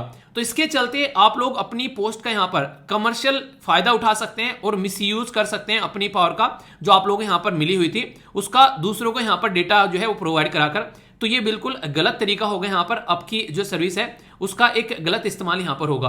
तो कूलिंग ऑफ पीरियड यहाँ पर ये करता है कि तब तक चीजें जो है थोड़ी चेंज हो जाए और इमीडिएटली किसी को कम से कम उसका फायदा न मिल सके।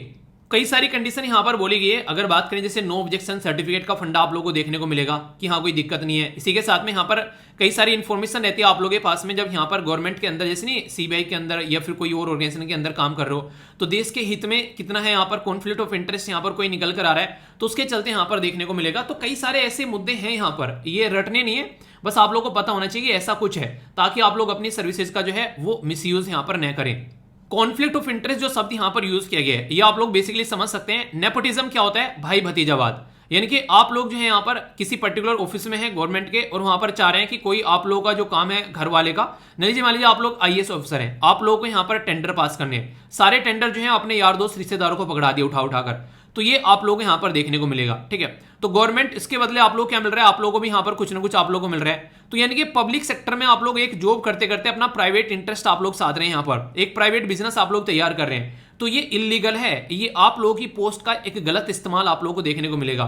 बल्कि मैं तो यहां तक भी बोलूंगा, अगर कोई पर्टिकुलर पर्सन जो है वो IAS की पोस्ट पर बैठा हुआ है और वो पर्सनल यूज के लिए गवर्नमेंट का जो गवर्नमेंट के व्हीकल यूज करता है, गवर्नमेंट की फैसिलिटी यूज करता है पर्सनल के लिए, जो कि गवर्नमेंट के रूल के थ्रू अलाउ नहीं है। जैसे घर पर अगर बात करें, कई सारे जो बेसिकली जो एक तरीके से नहीं सिक्योरिटी गार्ड मिले होते हैं, तो किसी को सब्जी लेने भेजा जा रहा है, किसी को यहाँ पर एक तरीके से नहीं एक बच्चों को लाने के लिए भेजा जा रहा है, अगर वो रूल के हिसाब से है तो सही है, पर लेकिन आउट ऑफ द रूल नहीं जा सकते। आप लोगों को बताऊं, यहाँ पर चाणक्य साहब की एक कहानी मुझे याद आती है जो कि पर्सनली मुझे काफी अच्छी लगती है। चाणक्य साहब जो है वो कुछ लिख रहे थे यहाँ पर, और उस टाइम पर यहाँ पर कोई पर्टिकुलर पर्सन उनसे बातें करने आता है। ठीक है, तो जब लिख रहे थे यहाँ पर, तो तब यहाँ पर एक दिया उन्होंने जला रखा था, पर लेकिन जैसे ही यहाँ पर कोई पर्सनल बात किससे वो करते हैं यहाँ पर, तो वो दिया बंद कर देते हैं, दूसरा दिया जला देते हैं। रात की बात थी यहाँ पर, तो पर्टिकुलर पर्सन जो है वो संदेह में आ जाता है कि क्या हुआ, ये दिया क्यों बंद कर दिया, ये क्यों जलाया। तो उन्होंने बोला कि अब तक मैं गवर्नमेंट का काम कर रहा था तो इसलिए गवर्नमेंट का तेल यूज कर रहा था यहाँ पर लेकिन अब मैं पर्सनल काम कर रहा हूं तो इसलिए अपना तेल यूज करूंगा जो कि अपनी कमाई का तेल है।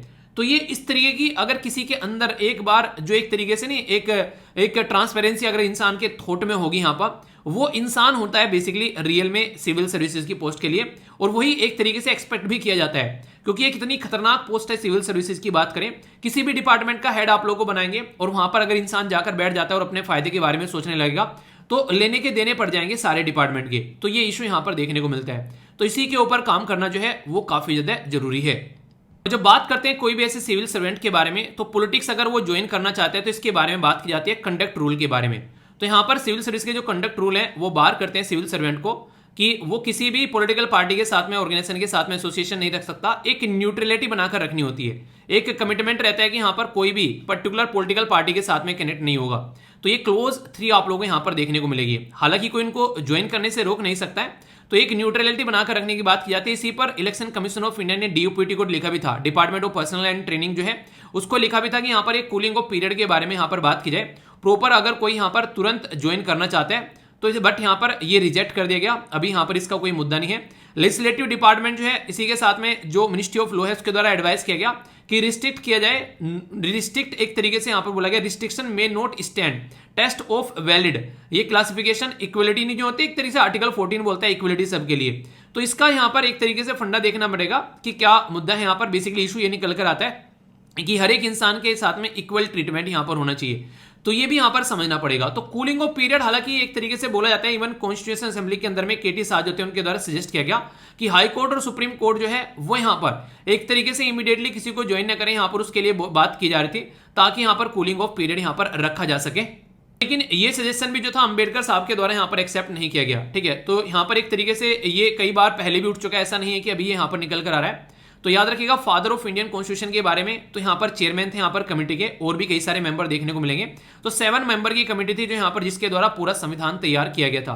तो ड्राफ्टिंग कमेटी के चेयरमैन जो थे इनको यहाँ पर इलेक्ट किया गया था। तो ये कुछ बेसिक इन्फॉर्मेशन है जो कि आप लोग समझ सकते हैं। कई सारी कमेटी है यहाँ पर जिनके नाम आप लोगों के लिए यहाँ पर दिए गए, अगर आप लोग इनको अटेम्प्ट करना चाहते हैं, जैसे ड्राफ्टिंग कमेटी भीमराव अंबेडकर जी। यहाँ पर बात की जा रही है committee on rule of procedure, तो यहाँ पर doctor Rajendra Prasad. Steering committee यहाँ पर doctor Rajendra Prasad. Finance and staff committee Rajendra Prasad. इसी के साथ में क्रेडेंशियल जो कमेटी है यहाँ पर अली कृष्ण स्वामी अय्यर आप लोगों को देखने को मिलेंगे, ठीक है, अलादी। हाउस कमेटी यहाँ पर ये पट्टाभी सीतारमैया। इसी के साथ में ऑर्डर ऑफ बिजनेस, ये कई बार मैच करने के लिए आ जाता है, ठीक है। तो के.एम. मुंशी जी देखने को मिलेंगे। Ad hoc committee Rajendra Prasad. Committee on function of constituent assembly, ये जीवी मावलिंकर जी के बारे में कुछ पता आप लोगों को, कुछ इंपॉर्टेंट इन्फॉर्मेशन बताइए। ये कोई इंपॉर्टेंट पर्सनैलिटी है किसी पर्टिकुलर पोस्ट से जुड़े हुए।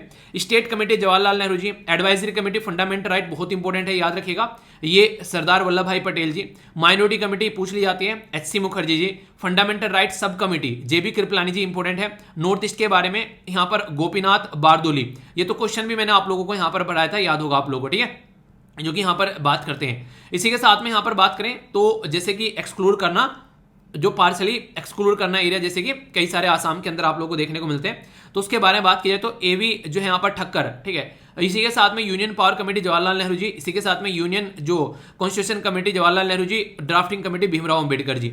तो ये कुछ इंपॉर्टेंट चीजें हैं जिससे आप लोगों से कई बार क्वेश्चन बन जाते हैं, तो हल्का सा आइडिया होना चाहिए। ये कुछ इंपॉर्टेंट जजेस के नाम यहाँ पर दे रखे हैं जहां से किस पॉलिटिकल पार्टी को ज्वाइन किया गया। 1952 में यहाँ पर जस्टिस जो फैजल है, यहाँ पर फैज अली, ठीक है, तो यहाँ पर ये गवर्नर बना दिए गए उड़ीसा के। 1958 में चीफ जस्टिस ऑफ एमसी जो चघेला थे यहाँ पर, ये बेसिकली इनको देखने को मिलेगा, ये एम्बेसडर बना दिए गए, ठीक है, तो India's ambassador to United State of America. इसी के साथ में 1967 में चीफ जस्टिस जो थे यहाँ पर सुब्बा राव, ठीक है, उनको आगे चलकर बेसिकली प्रेसिडेंट के कॉन्टेक्स्ट के लिए यहाँ पर देखने को मिला, ठीक है। इसी के साथ में 2014 में यहाँ पर बेसिकली चीफ जस्टिस जो पी सदाशिवम वो गवर्नर बना दिए केरला के। 2020 का जो लेटेस्ट अभी उदाहरण है रंजन गोगोई साहब, वो नॉमिनेटेड कर दिए राज्यसभा को। तो कई सारी ऐसी चीजें यहाँ पर देखने को मिलती हैं, तो कंफ्यूजन नहीं होना चाहिए। क्वेश्चन का आंसर दीजिए। यहाँ पर बेसिकली बात की जा रही है कि who among the following was the chairman of the जो state committee of the constituent जो असेंबली है उसके, ठीक है, तो ये आप लोगों को बताना है। तो अभी मैंने डिस्कस किया आप लोगों से यहाँ पर, तो ये आप लोगों को बताना है स्टेट कमिटी ऑफ कॉन्स्टिट्यूएंट, ठीक है। तो यहाँ पर आप लोग देखते हैं कौन थे यहाँ पर, तो जवाहरलाल नेहरू जी, तो आंसर यहाँ पर बी हो गया। तो ऐसे क्वेश्चन आप लोगों से यहाँ पर पूछ ले जाते हैं, तो कोई भी कंफ्यूजन आप लोगों के माइंड में यहाँ पर नहीं होना चाहिए। दोस्तों ये काफी इंपॉर्टेंट टॉपिक है यार, जहां से अक्सर आप लोग ये क्वेश्चन पूछ ले जाते हैं, और यहाँ पर करंट और स्टैटिक का बड़ा ही प्यारा सा मिक्सचर आप लोगों को देखने को मिलेगा। ये टॉपिक कंप्लीट होने के बाद में कुछ क्वेश्चंस आप लोगों के सामने होंगे जो कि आप लोगों को अटेम्प्ट करने, इससे ये पता चलेगा ये टॉपिक आप लोगों ने कितने अच्छे से सुना है।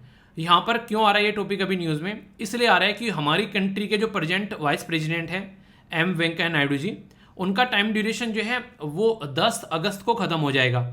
तो यहाँ पर इनका टाइम ड्यूरेशन जो 10 अगस्त को ख़त्म हो जाएगा, तो इसके चलते यहाँ पर वाइस प्रेसिडेंट के जो इलेक्शन है वो यहाँ पर देखने को मिलेंगे 6 अगस्त को। तो उसके चलते यहाँ पर कई सारे आर्टिकल आप लोगों के यहाँ पर अभी आने वाले हैं रिसेंटली, और अभी आ भी रहे हैं। तो मुझे लगा कि डिटेल में आप लोगों से डिस्कस कर लेता हूँ, ताकि आप लोगों के माइंड में कोई भी कंफ्यूजन आगे आने वाले आर्टिकल से रिलेटेड न रहे। एक बार टॉपिक कवर हो जाएगा तो फिर सारी चिंता जो है वो दूर हो जाएगी। ये जो टॉपिक है आप लोग UPSC prelims GS paper 2 polity का जो सेक्शन है कॉन्स्टिट्यूशनल पोस्ट, उसके रिलेटेड आप लोग इसको कनेक्ट करके देख सकते हैं। तो सबसे पहली बात तो यहाँ पर ये हो गई कि इलेक्शन कंडक्ट कराए जाएंगे हमारी कंट्री में, और ये अनाउंस कर दिए गए थे इलेक्शन कमीशन ऑफ इंडिया के द्वारा। ये मैंने आप लोगों को पहले बताया था कि हमारी कंट्री में अगर इलेक्शन कंडक्ट कराए जाते हैं प्रेसिडेंट के, वाइस प्रेसिडेंट के, या फिर इसके अलावा जो आप लोगों को लोकसभा, राज्यसभा के, या स्टेट के लेजिस्लेटिव असेंबली या काउंसिल के, ये सारे इलेक्शन जो है इलेक्शन कमीशन ऑफ इंडिया जो है उसके हाथ में पावर होती है इसको कंडक्ट कराने की। और जब वाइस प्रेसिडेंट के बारे में बात करते हैं तो आर्टिकल 68 यहाँ पर कॉन्स्टिट्यूशन का वो बात करता है यहाँ पर कि वाइस प्रेसिडेंट की पोस्ट के लिए, ये वाइस प्रेसिडेंट की पोस्ट के कंप्लीट होने से पहले आप लोगों को इलेक्शन कंडक्ट कराने होते हैं, ताकि पोस्ट जो है वो खाली न रहे। इसी के चलते यहाँ पर जो वाइस प्रेसिडेंट के प्रेजेंट टाइम पर जो पोस्ट पर बैठे हुए हैं वो आप लोगों को पता है एम वेंकैया नायडू जी हैं यहाँ पर। अब 2017 से यहाँ पर इस पोस्ट पर यहाँ पर ही हैं, तो इस तरीके से आप लोग यहाँ पर समझ सकते हैं। जो अब मैं आप लोगों को बातें बताने जा रहा हूँ, थोड़ा सा आप लोगों को लग सकता है कि यार ऐसा कैसे चलता है, पर लेकिन ये चीज़ें हैं जो कि आप लोगों को कॉन्सेप्चुअल क्लैरिटी लेकर आएंगे। हमारी कंट्री में सेंटर ऊपर हो गया, सेंट्रल गवर्नमेंट हो गई, जहाँ पर आप लोगों को प्रेसिडेंट और वाइस प्रेसिडेंट दोनों देखने को मिलेंगे। पर लेकिन सेम पैटर्न में अगर बात करें स्टेट के अंदर में आप लोग को ओनली गवर्नर देखने को मिलता है, वाइस गवर्नर आप लोग को देखने को नहीं मिलता है।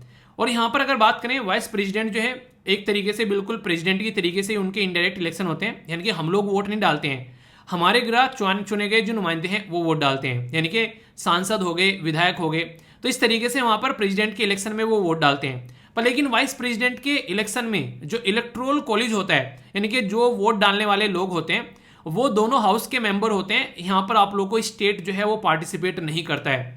सबसे पहले तो ये इंपॉर्टेंट बात आप लोगों को याद रखनी है, यानी कि प्रेसिडेंट के जब इलेक्शन होंगे आप लोगों को पता है वहाँ पर स्टेट के जो इलेक्टेड मेंबर हैं वो भी पार्टिसिपेट करते हैं, पर लेकिन वाइस प्रेसिडेंट के इलेक्शन में ऐसा नहीं होता है। ठीक है, ये आप लोग याद रखिएगा।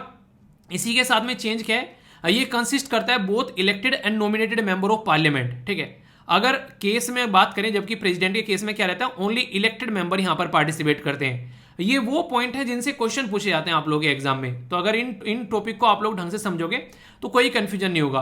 तो यहाँ पर दोनों बोथ इलेक्टेड और नॉमिनेटेड पार्टिसिपेट करते हैं, जबकि यहाँ पर कौन होगा, ओनली इलेक्टेड पार्टिसिपेट करेंगे। तो यहाँ पर प्रेसिडेंट के केस में, और यहाँ पर दोनों पार्टिसिपेट करेंगे, पर लेकिन यहाँ पर प्रेसिडेंट के केस में यहाँ पर असेंबली के भी लोग पार्टिसिपेट करेंगे स्टेट के, पर वाइस प्रेसिडेंट के केस में असेंबली के लोग पार्टिसिपेट नहीं करेंगे। तो ये पॉइंट ऐसे हैं जो कि आप लोगों के माइंड में अक्सर कंफ्यूजन लेकर आते हैं, पर लेकिन क्लैरिटी रखनी है आप लोगों को। बोला गया कि किसी भी स्टेट की असेंबली के बारे में बात करें तो नो स्टेट असेंबली या लेजिस्लेटिव असेंबली जो है जिसे प्रेसिडेंट के टाइम पर पार्टिसिपेट करती है, यहाँ पार्टिसिपेट नहीं करती है। प्रोपोर्शनल रिप्रेजेंटेशन फॉलो की जाती है, यानी कि सिंगल ट्रांसफरेबल वोट रहती है। एक ही इंसान जो है वो कई सारे लोगों को वोट डाल सकता है। इसके बारे में मैंने आप लोगों को पहले ही बताया था। मुद्दा क्या होता है, मुद्दा ये होता है, मान लीजिए यहाँ पर 4 मेंबर हैं जिनको आप लोगों को वोट डालनी है, और ये 4 मेंबर हैं ए, बी, सी और डी। ये 4 मेंबर जो है यहाँ पर ये प्रेसिडेंट या फिर वाइस प्रेसिडेंट की पोस्ट के लिए खड़े हुए हैं, और यहाँ पर आप लोगों को इनको वोट डालनी है। अब मान लीजिए यहाँ पर जो मेंबर है उनको वोट डालनी है, तो यहाँ पर मान लीजिए 250 मेंबर है जिनको वोट डालनी है और इनको चुनना है। अब मान लीजिए पहला मेंबर, इसका नाम है यहाँ पर, इसका नाम मान लीजिए आप लोगों ने क्या धर दिया, इसका नाम 1 है, 1 नहीं है, कुछ और धरा जाए इसका नाम मान लीजिए जिसे ऐसे हो गया ये, ठीक है, रोमन लेटर 1 हो गया, फर्स्ट है इसका नाम। ठीक है, जो फर्स्ट मेंबर आएगा उसने बोला कि मैं वोट डालूंगा, तो वो एक इंसान को वोट नहीं डालेगा, वो चारों इंसान को वोट डालेगा। आप लोग बोलोगे ऐसे कैसे, जादू है क्या? जादू ही है एक तरीके का। इसमें क्या रहता है, आप लोग को प्रेफरेंस देना पड़ता है। प्रेफरेंस मतलब यानी कि पहले नंबर पर आप लोग किसको देखना चाहते हैं। जैसे मैं बोल दूं कि आज के डेट में प्राइम मिनिस्टर आप लोग किसको चाहते हैं आने वाले टाइम में, आप लोग बोल दो पहले नंबर पर तो मोदी जी हो गए, दूसरे नंबर पर केजरीवाल जी हो गए, तीसरे नंबर पर यहाँ पर ममता बनर्जी जी होगी, चौथे नंबर पर यहाँ पर राहुल गांधी जी हो गए।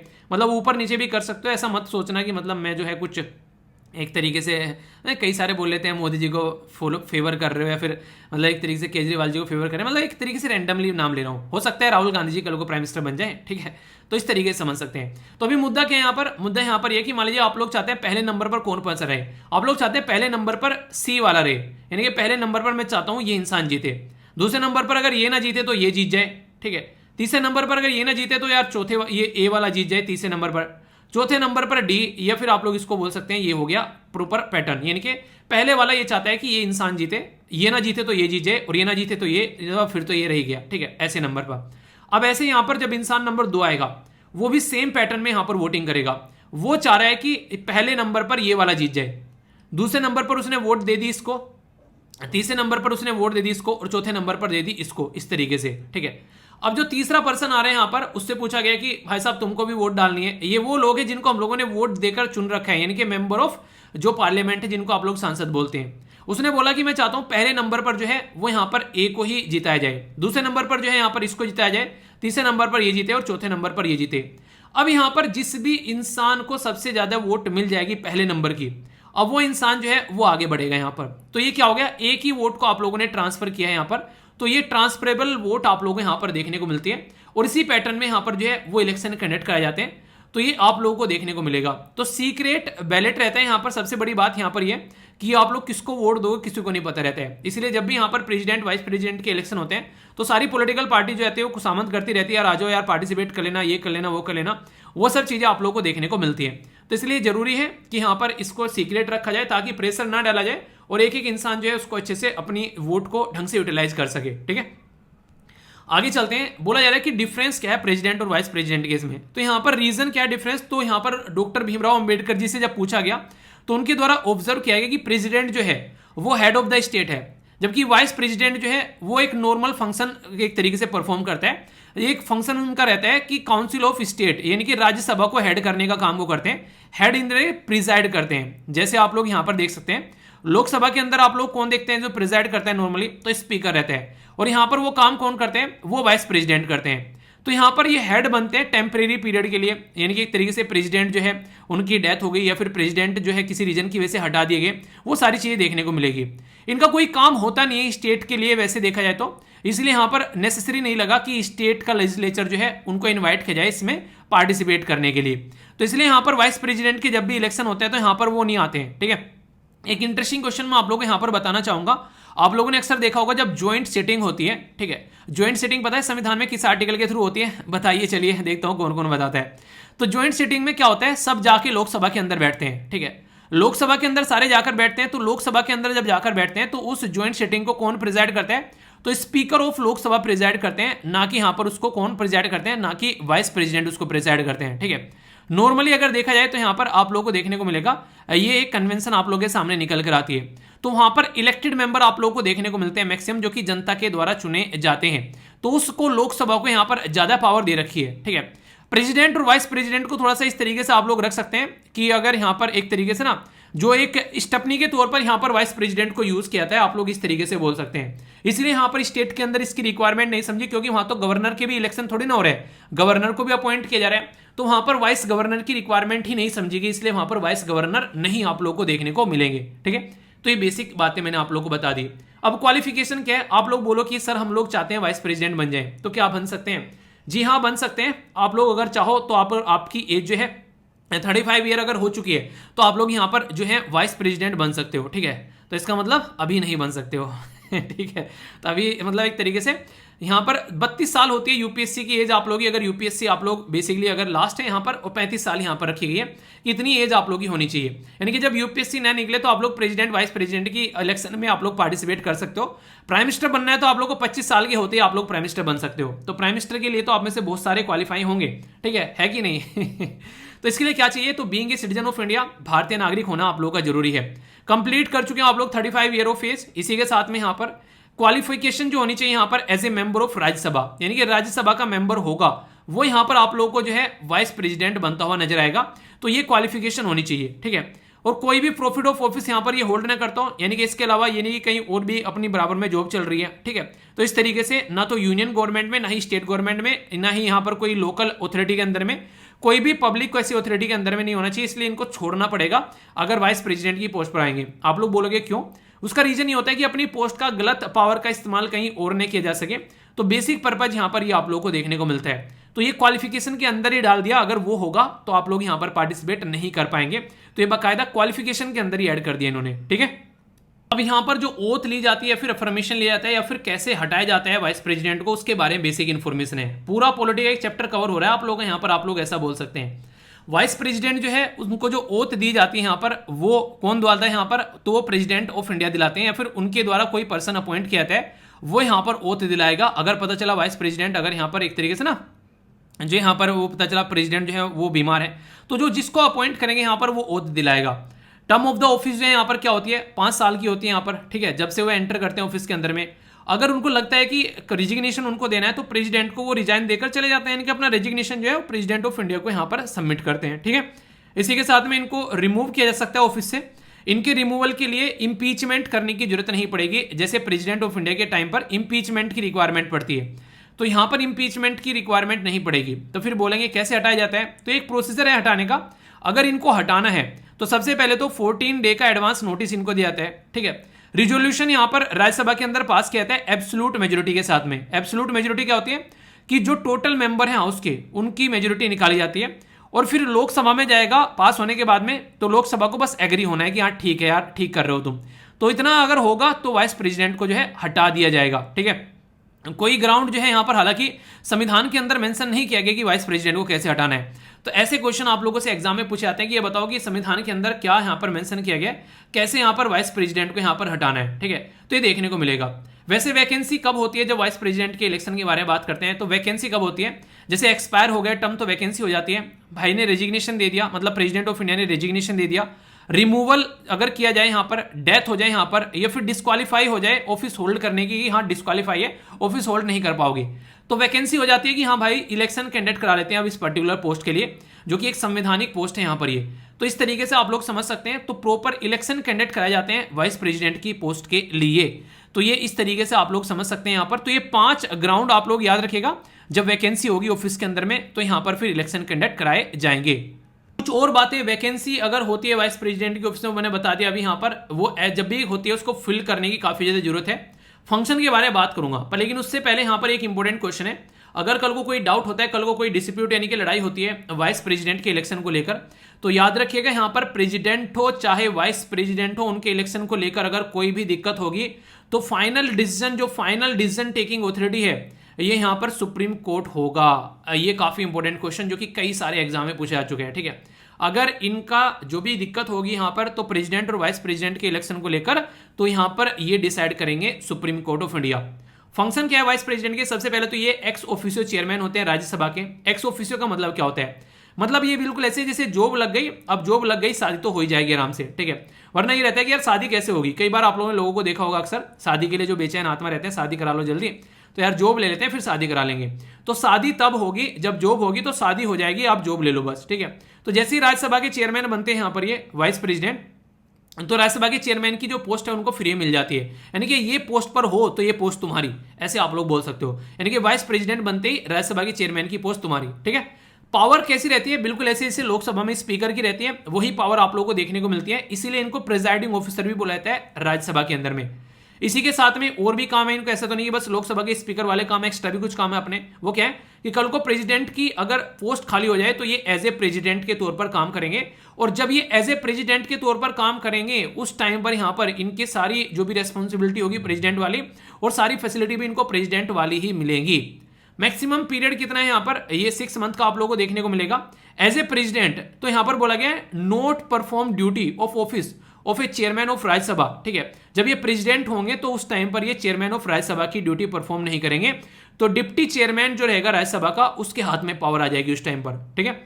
समझ में आ गया? यानी कि ऐसा नहीं कि खाली पड़ी रहेगी, तो डिप्टी चेयरमैन यहां पर उसको देखना स्टार्ट कर देगा, ताकि यहां पर चीजें जो है खाली न रहेगी। आप लोग बोलोगे ऐसी क्या जरूरत है, प्रेसिडेंट की पोस्ट अगर थोड़ी देर के लिए खाली भी हो जाए तो क्या दिक्कत है भाई, ये बता दो। भाई साहब दिक्कत आप लोगों को ये देखने को मिलेगी, प्रेसिडेंट ऑफ इंडिया के नाम पर सारे काम किए जाते हैं देश के अंदर में, तो वो हेड ऑफ द, आप लोग बोल सकते हो उसको हेड, अगर एक तरीके से देखा है ना कि हेड ऑफ द गवर्नमेंट जो नाम जो आता है निकल के जिसके नाम पर काम होते हैं, प्रेसिडेंट ने एक तरीके से जो इमरजेंसी को जो एक इंप्लीमेंट कर दिया, एक तरीके से प्रोक्लेम कर दिया, ठीक है, तो ये बातें बोली जाती है, प्रेसिडेंट ऑफ इंडिया ने ऐसा कर दिया, तो प्रेसिडेंट ऑफ इंडिया के नाम पर पूरे सरकार काम करती है। तो एक तरीके से हेड जो कौन है वो है प्रेसिडेंट ऑफ इंडिया, तो वो वाली पोस्ट खाली नहीं रहनी चाहिए, ऐसा आप लोग यहां पर बोल सकते हैं। तो उस पोस्ट की एक इंपॉर्टेंस है जो आप लोग यहां से इसको समझ पाएंगे, तो कोई भी कंफ्यूजन आप लोगों को इसको लेकर नहीं होना चाहिए। ये कुछ आर्टिकल हैं जो कि डायरेक्ट आप लोगों से पूछे जाते हैं। आर्टिकल 63 की वाइस प्रेसिडेंट देश के अंदर होना चाहिए। वाइस प्रेसिडेंट जो है वो एक्स ऑफिशियो चेयरमैन होना चाहिए, एक तरीके से ये बोला गया है। वाइस प्रेसिडेंट एक्ट करेंगे प्रेसिडेंट की तरीके से, ये आर्टिकल 65 यानी कि 65 के अंदर बोला गया है। इलेक्शन ऑफ वाइस प्रेसिडेंट ये 66 के अंदर आप लोगों को देखने को मिलेगा। 67 के अंदर की टर्म ऑफ द जो प्रेसिडेंट कितनी रहने वाली है। 68 के अंदर में यहाँ पर term of the holding the election, ताकि वैकेंसी को फिल किया जा सके, ये आप लोगों को देखने को मिलेगा। इस काल ने स्टार्टिंग में बोला था कि यहाँ पर की वैकेंसी हो गई है, अब यहाँ पर आप लोगों को ये फिल करनी है। कौन सा आर्टिकल काम करेगा? आर्टिकल 68। आर्टिकल 69 की ओथ दिलानी है, ठीक है। Discharge of the president function, ठीक है, ये देखने को मिलेगा। कोई दूसरे मैटर है यहाँ पर related to the vice president, तो यहाँ पर उसके बारे में आप लोग देखते हैं। तो ये टोटल आर्टिकल आप लोगों को संविधान के अंदर दे रखे हैं वाइस प्रेसिडेंट से रिलेटेड, तो इनको लेकर कोई भी कंफ्यूजन आप लोगों को नहीं होना चाहिए। इसी के बेस पर यूपीएससी ने आप लोगों से डायरेक्ट क्वेश्चन पूछ लिया 2013 में। अगर आप लोग ढंग से इसको पढ़ोगे तो क्वेश्चन का आंसर दे पाओगे। वीडियो को पॉज कर क्वेश्चन को पढ़ो, आप लोगों के अंदर कॉन्फिडेंस भी आएगा। बोला क्या गया, पढ़ के मैं बताता हूं। The chairman and the deputy chairman of the Rajya Sabha are not the member of that house, यानी कि राज्यसभा के मेंबर नहीं होंगे वो, ठीक है। तो ये बोला गया है। दूसरा बोला गया कि जब बात करते हैं इलेक्शन के बारे में, तो nominated member of the two house of the parliament have no voting right in the president election, यानी कि नॉमिनेटेड मेंबर जो है प्रेसिडेंट के इलेक्शन में पार्टिसिपेट नहीं करते हैं, पर लेकिन राइट है वोट करने का उनको वाइस प्रेसिडेंट के इलेक्शन में। तो सेकंड स्टेटमेंट यहाँ पर भी बताइए आप लोगों को, करेक्ट थी यहाँ पर ये कि यहाँ पर ओनली पार्लियामेंट के मेंबर ही पार्टिसिपेट करते हैं जो वाइस प्रेसिडेंट में, जबकि प्रेसिडेंट में जो है स्टेट के पार्टिसिपेट करते हैं, पर लेकिन सारे इलेक्टेड करते हैं, ठीक है। अभी यहाँ पर ये बताया मैंने कि राज्यसभा के मेंबर होते हैं, तो पहली स्टेटमेंट आप लोगों को यहाँ पर गलत देखने को मिलेगी और सेकंड स्टेटमेंट यहाँ पर करेक्ट है और करेक्ट ही पूछी गई है, तो आंसर यहाँ पर बी हो गया। तो ऐसे आप लोगों से डायरेक्ट क्वेश्चन जो है वो एग्जाम में पूछे जाते हैं, कंफ्यूजन नहीं होना चाहिए। इंटरेस्टिंग क्वेश्चन आप लोगों से बन सकते हैं यहाँ पर ऐसे, वाइस प्रेसिडेंट ड्यूरिंग इमरजेंसी कौन थे बताना है आप लोगों को। तो गोपाल स्वरूप पाठक, दूसरा बोला गया बसपा दनपा जेट्टी, तीसरा बोला गया के आर नारायण, चौथा बोला गया यहाँ पर इनका नाम है मोहम्मद हिदायतुल्ला, ठीक है। तो सही आंसर क्या है? चलिए मैं आप लोगों से पूछता हूँ, प्रेसिडेंट कौन थे इमरजेंसी के टाइम पर, ये तो कम से कम आप लोग बताइए। वाइस प्रेसिडेंट तो अभी आप लोगों को आंसर मिल ही जाएगा। वाइस प्रेसिडेंट कौन थे अगर बोला जाए तो यहाँ पर आंसर इसका बी है, ठीक है। तो यानी कि यहाँ पर थे जिनका नाम है यहाँ पर बसपा दनपा जट्टी, ठीक है। तो ये आप लोग याद रखिएगा, क्वेश्चन अक्सर पूछ लिए जाते हैं।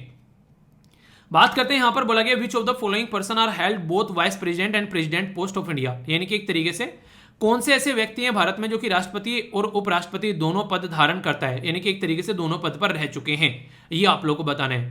पहला बोला गया यहाँ पर वीवी गिरी जी, ठीक है। दूसरा बोला गया यहाँ पर रामास्वामी वेंकट रमन, तीसरा बोला गया के आर नारायण और चौथा बोला गया यहाँ पर मोहम्मद जो है जिनका नाम है हदीदुल्ला, ठीक है। तो इनका नाम आप लोगों को ये चार नामों में से आप लोगों को करेक्ट बताना है, ठीक है। तो आप लोगों को देखने को मिलेगा जब आप लोग जाकर इसको आइडेंटिफाई करेंगे, वैसे मैंने पूरी लिस्ट आप लोगों को दे दी है, तो आप लोगों को देखने को मिलेगा फर्स्ट सेकंड और थर्ड सही है यहाँ पर ये, ठीक है। तो आंसर इसका ए सही हो जाएगा। इनके बारे में कई बार आप लोगों से क्वेश्चन बन जाते हैं, तो कंफ्यूजन नहीं होना चाहिए, ठीक है। एक और क्वेश्चन है कि वाइस प्रेसिडेंट ऑफ इंडिया के बारे में स्टेटमेंट कौन सी सही है? बोला गया he must be the member of parliament. दूसरा बोला गया he is elected by the proportional representation, जो कि डिटेल में आप लोगों को समझाया। He should not hold any office, यानी कि एक तरीके से ऑफिस ऑफ प्रॉफिट ये होल्ड न करता हो। कौन सी स्टेटमेंट आप लोगों के लिए यहाँ पर करेक्ट है अगर बोला जाए तो? यहाँ पर अभी मैंने क्या बताया, यहाँ पर इसके बारे में बताइए आप लोग। तो इलेक्टेड प्रोपोर्शनल बता दिया, ये बता दिया, तो यहाँ पर इसके बारे में क्या बताया? तो बोला गया he must be A member of parliament. तो ये क्या था, मैंने अभी डिटेल में पढ़ा, पार्लियामेंट उसको इलेक्ट करती है, उसका मेंबर नहीं होना चाहिए, वो उसको इलेक्ट करती है पार्लियामेंट, ऐसे आप लोग यहाँ पर बोल सकते हैं। तो पहली स्टेटमेंट जो है यहाँ पर इनकरेक्ट हो गई, तो आंसर यहाँ पर आप लोगों के सामने बी हो गया। तो ऐसी क्वेश्चन आप लोग कंफ्यूजन में डालने के लिए बोला जाएगा, अगर आप लोग ढंग से पढ़ोगे नहीं तो फिर कंफ्यूजन में आ जाओगे। ऐसे ही एक और क्वेश्चन है जिससे कि पूरा टॉपिक आप लोगों का कवर हो जाएगा, क्वेश्चन के थ्रू भी और स्टैटिक पोर्शन के थ्रू भी। बोला गया vice president of India may be remove from his office by the resolution of council of state, यानी कि राज्यसभा के रिजोल्यूशन से उनको हटाया जा सकता है। बोला गया an election to fill the vacancy caused by the, जो एक्सपायर हो जाती है उनकी term of the vice president, ठीक है। तो प्रेसिडेंट सेल एक तरीके से बोला जाए vice president shall be completed before the expiration of as term, यानी कि एक तरीके से जैसे मैंने बोला अभी कि उनका जो अभी यहां पर इलेक्शन होना है वो उनके एक्सपायर होने से पहले होना है, जो कि अभी पोस्ट पर बैठे हुए हैं, ताकि वो पोस्ट खाली न रह सके। ठीक है, ये बोला गया। वाइस प्रेसिडेंट जो है एक तरीके से उनके बारे में बात की जा रही है कि जो टर्म होते हैं वो कंटिन्यू होल्ड कर सकते हैं जब तक कि सक्सेसर जो है वो ऑफिस में एंटर नहीं कर जाता। अभी बोला ना मैंने, खाली नहीं रहना चाहिए, तो करेक्ट पूछा गया है। तो सारी की सारी स्टेटमेंट यहां पर बिल्कुल करेक्ट है। ठीक है, तो टॉपिक को इस तरीके से तैयार करो ताकि कोई भी कंफ्यूजन देखने को न रहे। तो इस तरीके से मैंने बता दी यहां पर कि इलेक्शन के बारे में, प्रोपोर्शनल रिप्रेजेंटेशन के बारे में, कौन कौन से वाइस प्रेसिडेंट हैं उनके बारे में, इलेक्शन कैसे होते हैं, क्या क्या यहां पर चीजें इसके बारे में, क्वालिफिकेशन क्या है, कैसे ऑफिस से हटाया जा सकता है, ओथ कैसे है, क्या क्या यहां पर वैकेंसी की कंडीशन रहती है, वाइस प्रेसिडेंट जो है उसके ऑफिस के बारे में कंडीशन क्या क्या होनी चाहिए, वो सारी बातें आप लोगों को बता दी। आर्टिकल कौन कौन से हैं, एग्जाम में यूपीएससी में क्या क्वेश्चन पूछा गया और अलग से आप लोगों के लिए जो क्वेश्चन बनाए गए वो भी सारे आप लोगों को यहां पर करा दिए गए हैं। तो अब मुझे नहीं लगता कि अब आप लोगों को इस आर्टिकल में कोई भी कंफ्यूजन होना चाहिए। डिटेल में पूरा एक चैप्टर तैयार हो गया आप लोगों का पॉलिटी का, इस तरीके से सारी चीजें पढ़ा दी है। फिर भी कोई कंफ्यूजन हो तो बताएगा जरूर, और इसी के साथ में फीडबैक जरूर दिया करो। लाइक या डिसलाइक कर आप लोग वीडियो को बता सकते हो, जैसे भी आप लोगों को लगे उसके बारे में फीडबैक देकर जाया करो, जिससे कि मुझे पता चलता रहे कि मैं ठीक पढ़ा रहा हूँ। ठीक है, तो आप लोगों को चेक करना है, आप लोगों को मुझे मार्क्स देने हैं कि 10 में से कितने मार्क्स दोगे, अगर मैं आप लोगों से पूछूं देना। चलिए मार्क्स देखता हूं कौन कौन कितने मार्क्स देता है मुझे। ठीक है, तो आप लोग मुझे डेली लेक्चर के रिलेटेड भी मार्क्स दे सकते हैं कि आप लोगों को लेक्चर कैसा लगता है। ओके, ये एक तरह फीडबैक हो, इसका ये मत सोचना कि मैं आप लोगों को बोल रहा हूं जज करो मुझे। फीडबैक तो कम से कम दे सकते हो ना, एज ए फीडबैक की तरीके से आप लोग इसको यूटिलाइज कर सकते हो। ठीक है, बाकी कुछ और न्यूज है यहाँ पर, जैसे कि चाइना पाकिस्तान इकोनॉमिक कॉरिडोर जो है ये चाह रहे हैं कि आसपास वाले जो लोग हैं वो भी आकर यहाँ पर इसके साथ में कनेक्ट हो जाएं। यानी एक तरीके से यहाँ पर ये चाह रहे हैं कि चाइना पाकिस्तान इकोनॉमिक कॉरिडोर को और ज्यादा सक्सेसफुल बनाया जाए। ये हमारे रीजन से होता हुआ जाता है, पाक ऑक्युपाइड वाला जो रीजन है वहां से, तो इसकी वजह से यहाँ पर हमारी कंट्री के लिए फायदेमंद चीज नहीं है, पर लेकिन इसको परमानेंट बनाना चाहते हैं चाइना और पाकिस्तान, जिसके चलते आसपास वाले देश को भी कई बार यहाँ पर इन्वाइट किया गया है। हालांकि कई सारे देश जो है वो आने से मना भी कर रहे हैं, क्योंकि हमारी कंट्री का इशू यहाँ पर देखने को मिलता है, तो कोई नहीं चाहता है कि इंडिया के साथ में रिलेशन जो है उसको डाउनग्रेड किया जाए। तो ये भी एक मुद्दा आप लोगों को यहाँ पर देखने को मिलेगा। एक मॉल है जिसका नाम है लुलु मॉल। लुलु मॉल जो है ये लखनऊ के अंदर अभी योगी जी के द्वारा इनोग्रेट किया गया था। तो इसमें कई सारे लोग जो हैं वो नमाज पढ़ते हुए पाए गए। जब रियलिटी में पता चला यहाँ पर, तो ये पता चला कि ये सौहार्दपूर्ण माहौल को बिगाड़ने की यहाँ पर कोशिश कर रहे थे।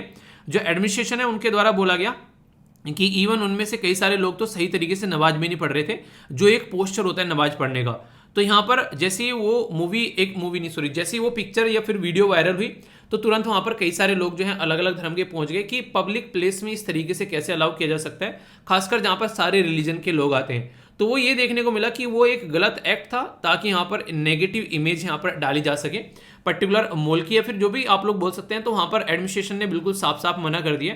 तो इसके चलते उसके अंदर जो भी लोगों ने हरकतें की हैं, तो सौहार्दपूर्ण माहौल बिगाड़ने की कोशिश की है इस पर्टिकुलर एरिया में, तो उनको गिरफ्तार किया जा रहा है। तो ये थी पूरी कॉन्ट्रोवर्सी, जो कि आप लोग थोड़ा याद रखिएगा, हल्का सा आप लोगों को यहाँ पर पता होना चाहिए इसके बारे में। ठीक है, एक इंटरेस्टिंग चीज बता दूं यहाँ पर आप लोगों को श्रीलंका के बारे में। श्रीलंका की जो खस्ता हालत है, हमारे देश की तरफ से जो सपोर्ट प्रोवाइड कराई गई है वो शायद ही कोई और श्रीलंका को यहाँ पर प्रोवाइड करा रहा है। श्रीलंका के अंदर अभी जो प्राइम मिनिस्टर जो पहले थे, अभी प्रेसिडेंट बन गए रनिल विक्रमसिंघे, और वहां के प्राइम मिनिस्टर कौन है ये आप लोग बताइए। अभी मुद्दा यहाँ पर यह कि लोग उनको भी एक्सेप्ट करने के लिए तैयार नहीं है, जिसकी वजह से यहाँ पर ये इशू देखने को मिल रहा है। लोगों का ये मानना है कि यहाँ पर ये उन्हीं के द्वारा बैठाए गए हैं जो यहाँ से छोड़कर गए, इनके राजपक्षे परिवार का ही ये एक्सटेंडेड वर्जन है।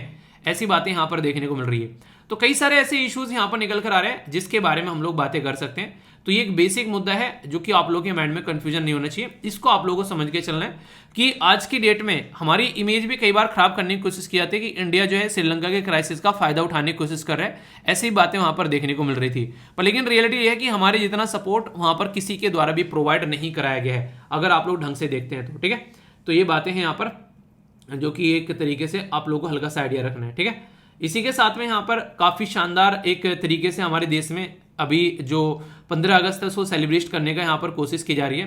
75वीं आजादी की सालगिरह हम लोग सेलिब्रेट कर रहे हैं। तो यार ये एक तरीके से हिस्टोरिक मूवमेंट है, आप लोग इस मूवमेंट का पार्ट हैं, आप लोग ये बोल सकते हैं।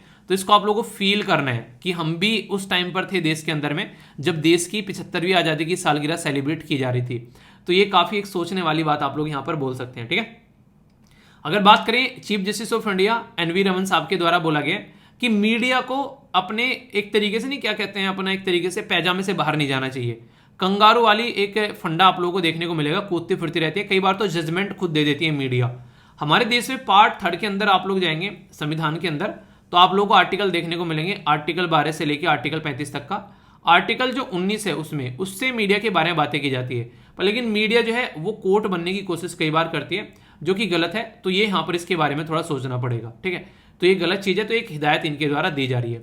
जीएसटी हाइक कर दी गई है लैब के अंदर जो इक्विपमेंट है उसके ऊपर भी। तो यहाँ पर पहले जो थी 47 जो जीएसटी की मीटिंग हुई उसमें 12 से बढ़ाकर 18 किया गया। तो इसके चलते कई सारी चीज़ देखने को मिली, कई सारी रेयर चीज़ों पे 5% यहाँ पर लगा। तो कहने का मतलब ये जितना भी लगे 12, 18, 5 पर, लेकिन दिक्कत है कि ये महंगे हो जाएंगे हमारी कंट्री में, और हम लोग वैसी चीज़ों को इंप्लीमेंट नहीं कर रहे हैं। रिसर्च एंड डेवलपमेंट में हमारी कंट्री में जो है 1% भी हम लोग आज के डेट में खर्चा नहीं कर रहे हैं R&D के ऊपर में। तो आप लोग समझ सकते हैं कि हमारी खस्ता हालत कितनी है। वैसे हम लोग आज के डेट में प्रॉब्लम में हैं, पर लेकिन अगर कल को चलकर इन इक्विपमेंट पर और बर्डन पड़ेगा तो और दिक्कतें देखने को मिलेगी, ठीक है। ये काफ़ी बड़ी खुशखबरी बोल सकते हैं आप लोग कोविन ऐप के बारे में। कोविन ऐप जो है जिस पर आप लोग कोविड-19 की दवाई के लिए रजिस्टर करा रहे थे, ये अब कोई भी कंट्री का लोग इसको यूज कर सकते हैं। तो गयाना जो है उसके द्वारा MOU यानी कि मेमोरेंडम ऑफ अंडरस्टैंडिंग साइन किया है। तो ये अपने ही आप में बहुत बड़ी बात है कि हमारा स्वदेशी ऐप जो है वो एक ग्लोबल लेवल पर पहुंच रहा है। तो ये एक तरीके से अप्रिशिएट करने वाली बात तो है कि नहीं। तो इस तरीके से आप लोग यहाँ पर समझ सकते हैं। पंजाब के जो चीफ मिनिस्टर हैं अभी वो है एक तरीके से जो गंदा पानी पीने की वजह से बीमार हो गए, ठीक है। तो आप लोग समझ सकते हैं यहाँ पर पर्टिकुलर जो रिवर में जो एक तरीके से वहाँ पर साफ सफाई का प्रोग्राम चल रहा था, तो 20 सालों से चल रहा था, तो अभी लग रहा था कि साफ हो गया, पर लेकिन ऐसा नहीं देखने को मिल रहा है। तो यहाँ पर अगर बात करें तो वेस्ट वाटर जो है फिर भी कहीं ना कहीं देखने को मिल जाते हैं। और कोविड-19 की बीमारी भी आप लोगों को देखने को मिल सकती है, इन्फेक्शन यहाँ पर, क्योंकि आज की डेट में फिर से केसेस बढ़ते हुए नजर आ रहे हैं। तो इसको आप लोग थोड़ा ध्यान रखिएगा। और मोंकी पॉक्स के ऊपर आप लोगों को आर्टिकल जो देखने को मिल रहे हैं, ठीक है, उसके बारे में जरूर याद रखिएगा, क्योंकि अभी वर्ल्ड हेल्थ ऑर्गेनाइजेशन के द्वारा इसको पब्लिक हेल्थ इमरजेंसी डिक्लेयर कर दिया है। इसके ऊपर पूरी वीडियो बना रखी है, मोंकी पॉक्स सर्च कर लेना भाई वीर, आप लोगों के सामने खुलकर आ जाएगी। वो बहुत ही डिटेल में मैंने सारी बातें उसके अंदर बता रखी है। तो मुझे नहीं लगता कि आप लोगों को उसको लेकर कंफ्यूजन होना चाहिए। सर्च कर लिया करो जो भी टॉपिक आप लोगों को लगता है, ठीक है, उसके सामने वीर या फिर स्टडी लवर लिख दिया करो, तो आप लोगों के सामने वो खुलकर आ जाएगा, ठीक है। तो ये यहाँ पर आप लोग समझ सकते हैं कौन से देश से निकल कर आया था, आप लोगों को ये बताना है। सबसे पहले देखता हूँ कौन बताता है। आज का सुडोकू है, इसको आप लोग अटेम्प्ट करिएगा। और इसी के साथ में जैसा मैंने आप लोगों को बोला है, एथिक्स का एक क्वेश्चन भी आप लोगों को मिलेगा। कल के SLV कमांडो जो है निकिता, बहुत ही अच्छे से इनके द्वारा आंसर दिए गए। और कल की वीडियो के नीचे मैंने वो जो आंसर थे वो पिन भी कर दिए हैं, उसको जाकर आप लोग देख लेना। और फीडबैक जरूर दिया करो यार, फीडबैक मेरे लिए कम से कम एक रास्ता दिखाने का काम करते हैं। 1 सेकंड लगती है। लाइक या डिसलाइक वीडियो को कर सकते हो आप लोग, या फिर कमेंट बॉक्स में बता सकते हो कैसा लगा आप लोगों को आज का लेक्चर। इसी के साथ में कोशिश किया करो कि अपने आप को एनालाइज किया करो डेली कि आप लोगों की जिंदगी कैसी चल रही है, ठीक है। तो आज का डिस्कशन यहीं पर समाप्त करते हैं, नेक्स्ट वीडियो में मिलता है। तब तक के लिए बड़ों को नमस्ते, छोटों को प्यार, छोटी सी लाइफ एंजॉय करार। मिलता हूं नेक्स्ट वीडियो में, तब तक के लिए जय हिंद।